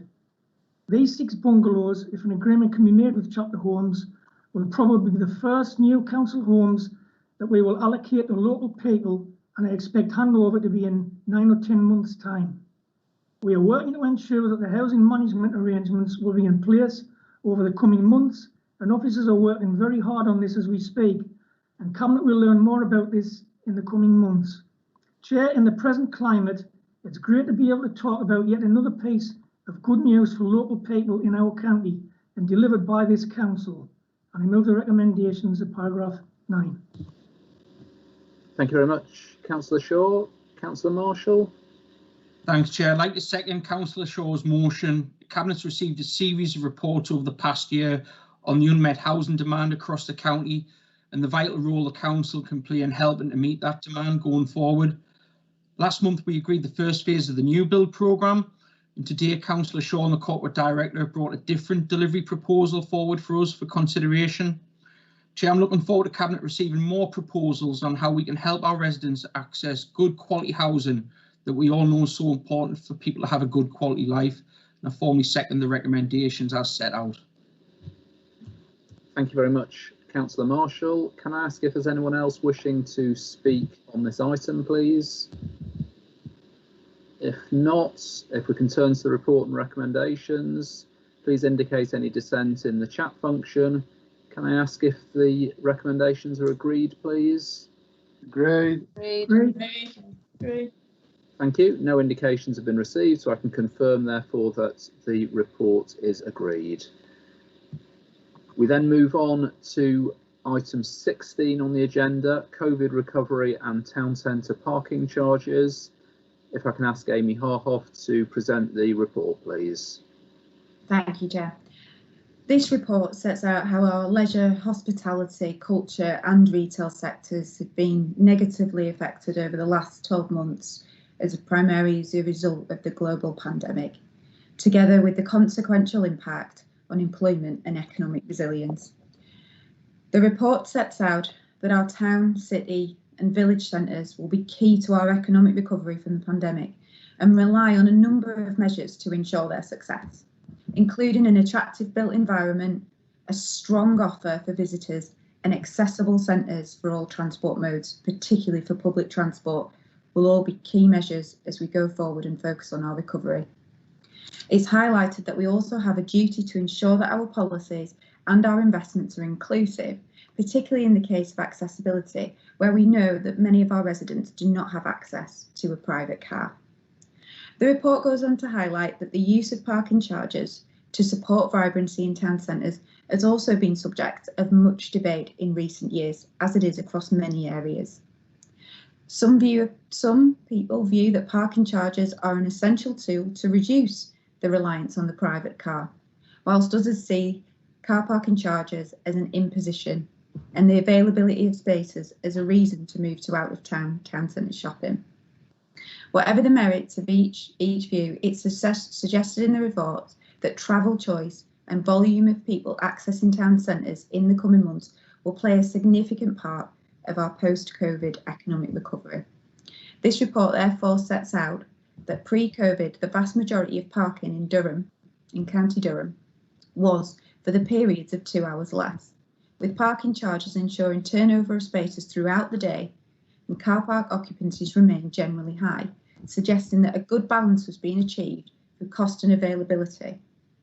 However, recent changes in travel behaviour as a result of the local and national restrictions and the impact on consumers of using online shopping means that a balance needs to be re-examined in the short term to aid our economic recovery process.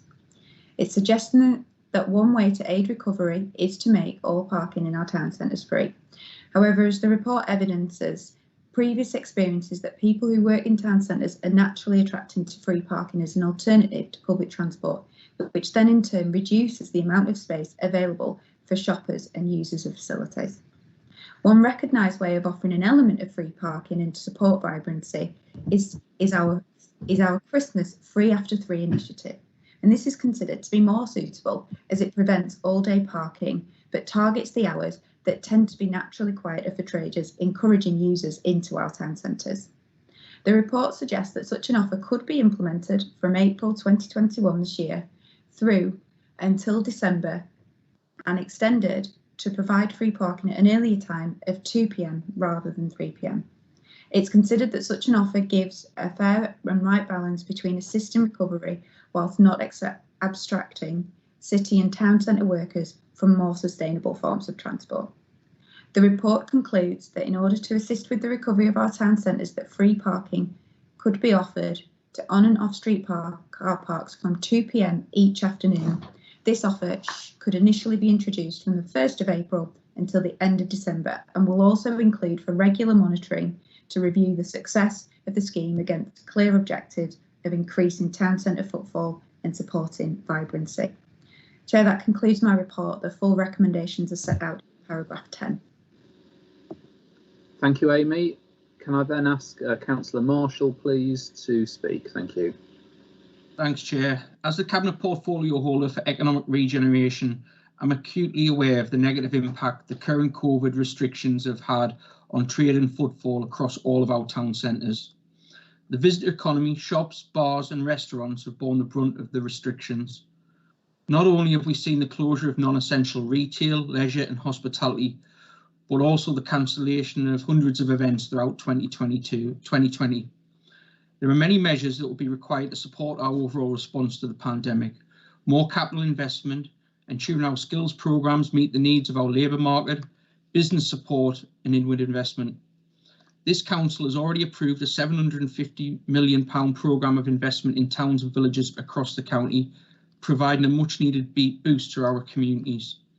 As a council, we'll also continue to deliver a significant investment programme, including at our strategic sites such as Akeley Heads in Durham City and Net Park at Sedgefield. Our ambition to create 30,000 jobs across the county has never been needed more. With the announcement of the recent roadmap, it will be essential that all efforts are taken to ensure our town centres can become sustainable and accessible destinations. This includes investment in walking and cycling, investment in our park and rides, as well as working in partnership with bus operators to ensure that the public transport services can meet the needs of communities, all issues that this Cabinet has discussed in previous months. Members will be aware of the role played by parking charges, which have been used for many years to ensure that parking spaces are available to those wishing to visit. Previously, when such charges have been introduced, we have had to balance a number of objectives, including the inclusivity, the economy, availability of spaces and the need to promote sustainable travel. However, the current demand for parking in our town centres remains low due to the impact of the COVID-19 pandemic, and it is unclear how this will change and how quickly demand will return to pre-pandemic levels once lockdown measures are eased. Chair, this council is doing everything we can to support our businesses through the recovery. As part of this, I am pleased we will offer free town centre parking for all of our town centre car parks after 2 p.m. The approach outlined within the report will support access to our town centres by ensuring a turnover of spaces for residents and visitors alike. I'm therefore delighted to propose that Cabinet approve the recommendations as outlined in the report. Thank you. Thank you, Councillor Marshall. If we can have a seconder to the report, please. Councillor Patterson. Thank you, Chair. Chair, I just wanted to make the point that all of our rural towns and villages are very different and have different needs and issues. The world of retail and high streets has changed significantly in the last 10 years, and even more so now with COVID. We've got some retailers who are thriving whilst others are dying, and it's not all down to footfall or whether or not there's free car parking. The success of retail can depend very much on a whole host of things, ranging from what the retail offer is, the pricing point, the location, the accessibility, even down to visual marketing and displays. And the viability of those businesses can very much depend on their overheads, whether they pay high rents from private landlords, right down to the broken business rate system that sees small retailers paying significantly more than those in industrial units. Then you've got competition from online and so on and so on. So whilst no two sets of circumstances are the same, the point here is very simple. One size just doesn't fit all, which was what was highlighted a couple of years ago when I was in scrutiny, and the Economy and Enterprise Overview and Scrutiny Committee did a significant piece of work on town centre retail. So it was right, Chair, to consider the wider implications around parking and free car parking in town centres and bring a paper back to Cabinet following the motion at full council. So I'm really pleased that the report highlights the very real challenges and issues with introducing free parking. I believe the proposals set out are considered and they are measured, Chair. The report recognises these issues and proposes a sensible policy, and I fully support the recommendations, and I'm happy to formally second the report, Chair. Thank you very much, Councillor Patterson. Can I ask if there's anybody else who wishes to speak, please? If not, if we can then turn to the report and recommendations, can I ask people to express any dissent in the chat function? Can I ask if the report and recommendations are approved, please? Approved. Approved, Chair. Thank you. Thank you. No indications have been received, so I can confirm, therefore, that the report is agreed. So if we turn to item 17, economic recovery and prosperity, levelling up and investment for County Durham. Again, if I can ask Amy Harhoff to present the report, please. Thank you. This report provides an overview of the challenges in the economy for County Durham prior to the pandemic, but also sets out some of the challenges presented by both the COVID pandemic and Brexit, and identifies those as a set of challenges now across the county. We also identify an initial set of strategic priorities to support the levelling up of our communities and the delivery of a long-term, sustainable, inclusive growth programme for the county. The report considers the potential future opportunities for the council to secure significant government investment and identifies a number of programmes that are being developed to support this aspiration. The work is directly supporting the council's ambition to create 30,000 new jobs by 2035, and further proposals, including an economic statement, will be presented to Cabinet later this year as part of a wider economic recovery plan. The report considers the scale and the importance of the county to both the regional and the national economy, as County Durham is the largest economy in the North East and the 8th largest local authority area in the country. The county is home to 14,000 businesses employing 183,000 people. Paragraph 26 sets out the value of the Durham economy as 8.8 billion GVA, gross value added, per annum, which makes us the largest economy in the North East. However, what we also explain is that were County Durham to perform in line with the national average and receive significant investment to ensure this, actually the economy should be £3.2 billion larger. That means that every year we lose a possible 3.2 billion from our economy. There have been very important investments over the last decade in the county, as we've said, such as Integra Development at Boburn and Net Park at Sedgefield, and where the council has worked in partnership with the university and private sector to deliver growth. Agley Heads in Durham City saw the first phase commence last week, with significant jobs planned for this high growth sector site. There is, however, little doubt that the traumatic shock that the economy in the county has felt as a result of the COVID pandemic and resultant lockdowns. Paragraph 39 of the report provides a summary of the COVID-19 impact on business, and it's undoubtedly the case that various protection measures such as business grants and furlough schemes have dampened the immediate impact of the pandemic. Once these measures are removed, however, there is a strong likelihood that we will experience business failures and job losses. Some sectors, as we know, have been particularly badly hit by the pandemic across hospitality and retail. But these pressures in the business in reality result in challenges for many of our residents. And we summarise in the report the impact on people. For example, young people, people with lower skills and people delivering in deprived neighbourhoods and women would be disproportionately impacted by the pandemic. Paragraph 43 provides some early indications on the impact of businesses with withdrawal from the European Union, and the Council will continue to monitor this and consider support measures required. Moving to national funding options, paragraphs 52 to 58 provide information on devolution in regions in England. Devolution is considered to provide an opportunity to secure long-term investment fund and some powers from central government, and this does require, in many cases, regional governance changes. The report also identifies opportunities for county devolution deals that are being promoted by the County Councils network. Government has also committed to producing a white paper on English devolution, and paragraph 57 identifies areas that usually benefit from devolution deals in terms of specific investment proposals. In terms of other investment identified by central government, paragraphs 59 to 66 consider the Shared Prosperity Fund and Levelling Up Fund, and both of which were subject to announcements on the 3rd of March budget and will be the subject of further detailed proposals to Cabinet. The Shared Prosperity Fund is considered to be worth £1.5 billion per annum nationally, and the commitment from central government is that the fund should be at the same level as previous EU funding, which for County Durham would mean receipt of potentially €300 million over the next 5 years, based on the forecast category that County Durham would have been in under the EU scenario.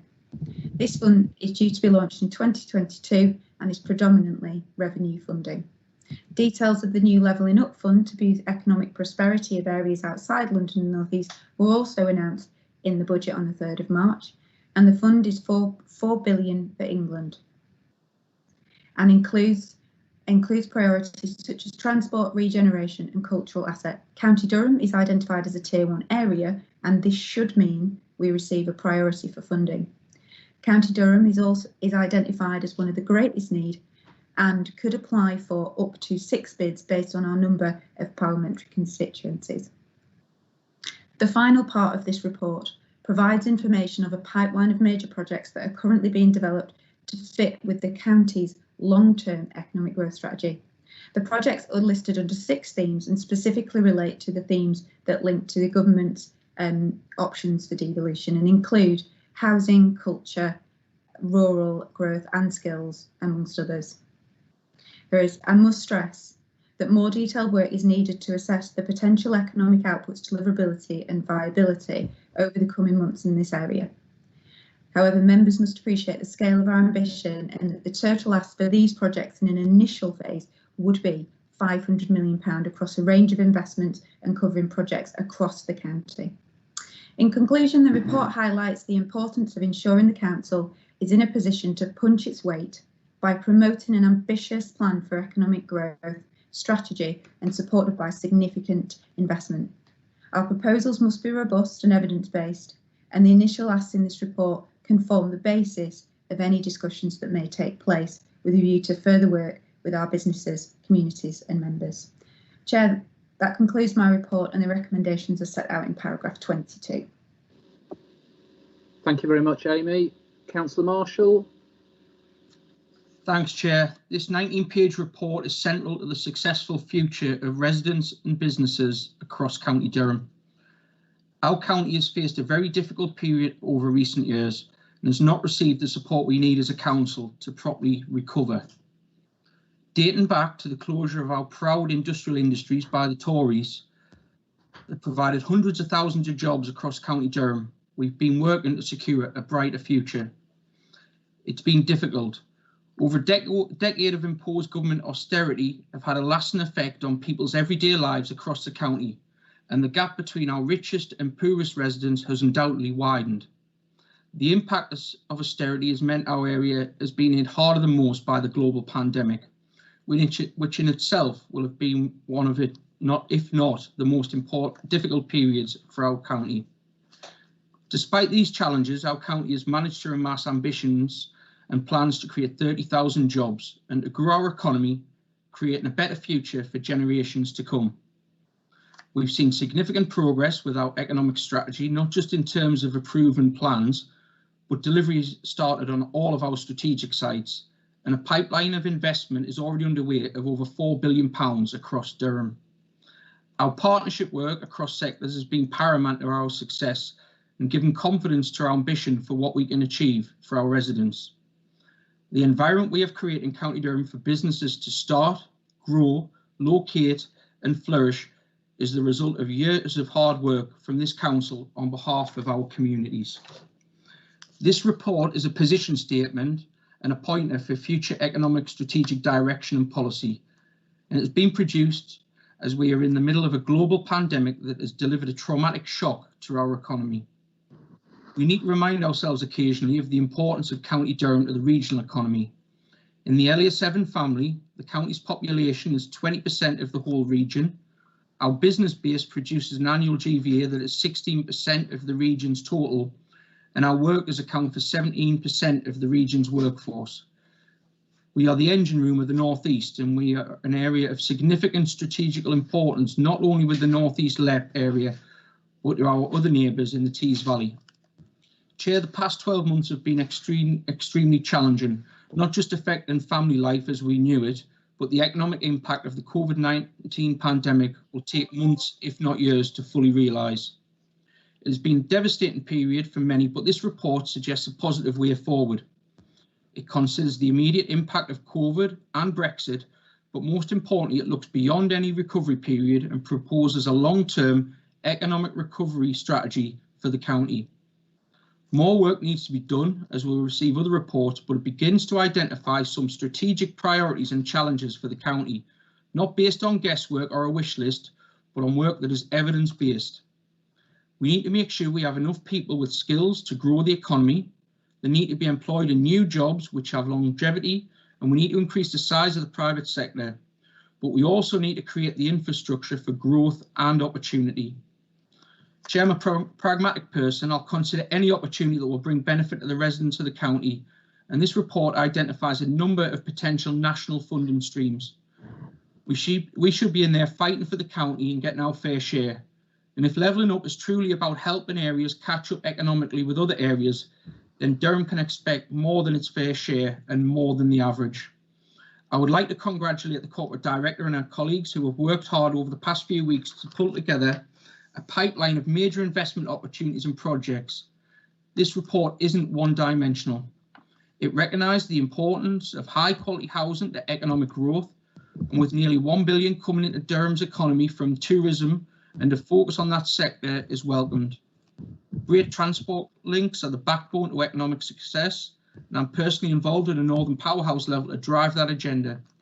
We've delivered 5 major strategic sites over the last few years, and we are recognising that we need to enter into a new, ambitious plan to develop the economic growth corridor in the county. And finally, Chair, 2 areas of focus that I want to mention. Firstly, the inclusion of a specific priority around our rural economy and growth.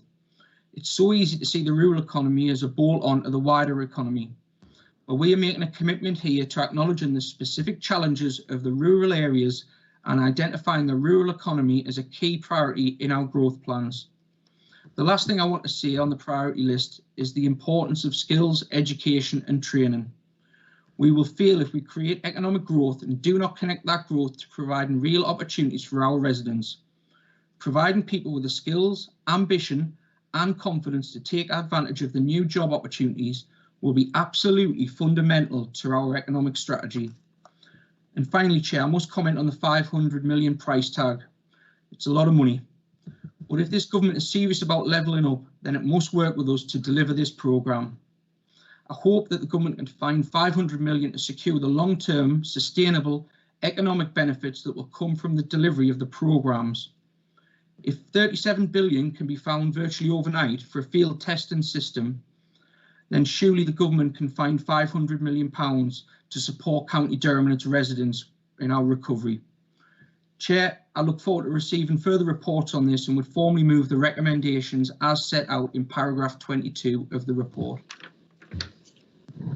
Thank you, Councillor Marshall. If we can have a seconder to the report, please. Councillor Shaw. Thank you, Chair. I'd like to second Councillor Marshall's very detailed and comprehensive report and all of the outstanding work from Amy and all who brought this together.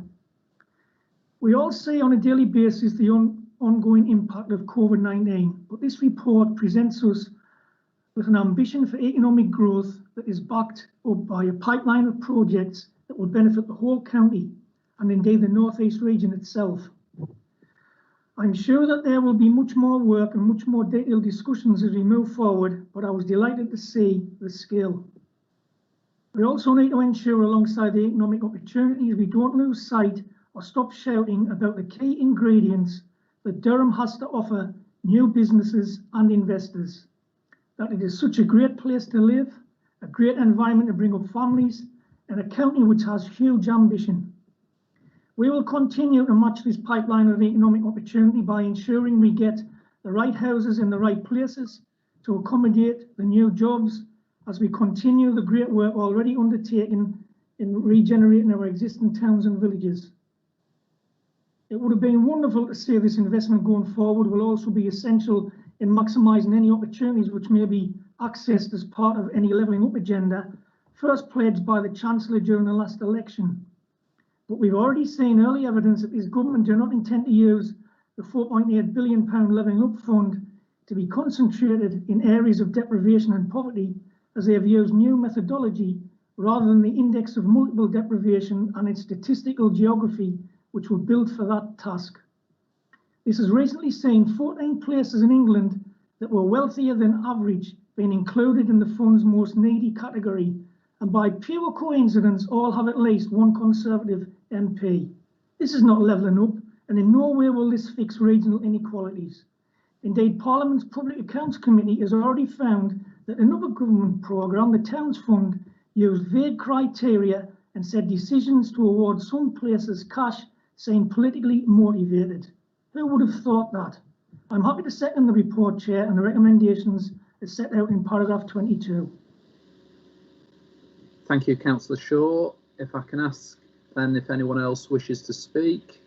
We've got Councillor Surtees and then Councillor Patterson. Councillor Surtees. Thank you, Chair. This report lays bare the disparity between economic output in our area versus elsewhere in the country, which translates into reduced opportunities, lower skills and job opportunities, and therefore lower aspirations for generations of residents who live in our area due to decades of underinvestment. By any measure, poverty is more prevalent in our area as a consequence, with an increased reliance on welfare benefits. As part of any levelling up agenda, we must seek to break this cycle. The proposals set out in this paper and the ask put forward do not seek to treat us differently, but to treat our area fairly and provide the platform to tackle these issues, attract more and better jobs to the county, increase the skills and improve the aspirations and prospects for our residents. I fully support the proposals and do call on the government to see through on its pledges to level up and provide the funding to tackle the issues set out in this report. Thank you very much, Chair. Thank you, Councillor Surtees. Councillor Patterson. Thanks, Chair. Chair, I've already spoken quite a bit today about the challenges our rural communities face in terms of access to services, so I'll not delay too long, but I did just want to make a couple of points. As a county with 89% of the area classed as rural and 45% of our population living in those areas, it still absolutely amazes me that we don't qualify for any rural services delivery grant or any extra additional funding to assist with the additional costs that we face in providing even the basic services such as refuse collection to those areas. Chair, this report identifies how much as a county we lag behind other areas due to decades of underinvestment, and I too would just like to join my colleagues in calling on the government to see through its promises of levelling up, provide the necessary investment for us to deliver on this agenda, and as part of that, just tackle those issues of social and economic isolation that many of our rural settlements face. Thank you, Chair. I'll leave it there. Thank you very much, Councillor Patterson. If there's nobody else who wishes to speak on this item, if we can turn to those reports and recommendations. As ever, if there's any dissent, please indicate through the chat function. Can I ask if the recommendations are agreed, please? Agreed. Agreed. Thank you.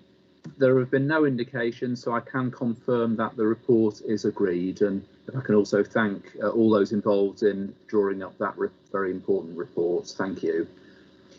Item 18 is any other business. I've not been notified of any other business, so that therefore concludes the business for the meeting. Can I thank everyone for taking part, and to those members of the public and media who have watched the meeting. Thank you.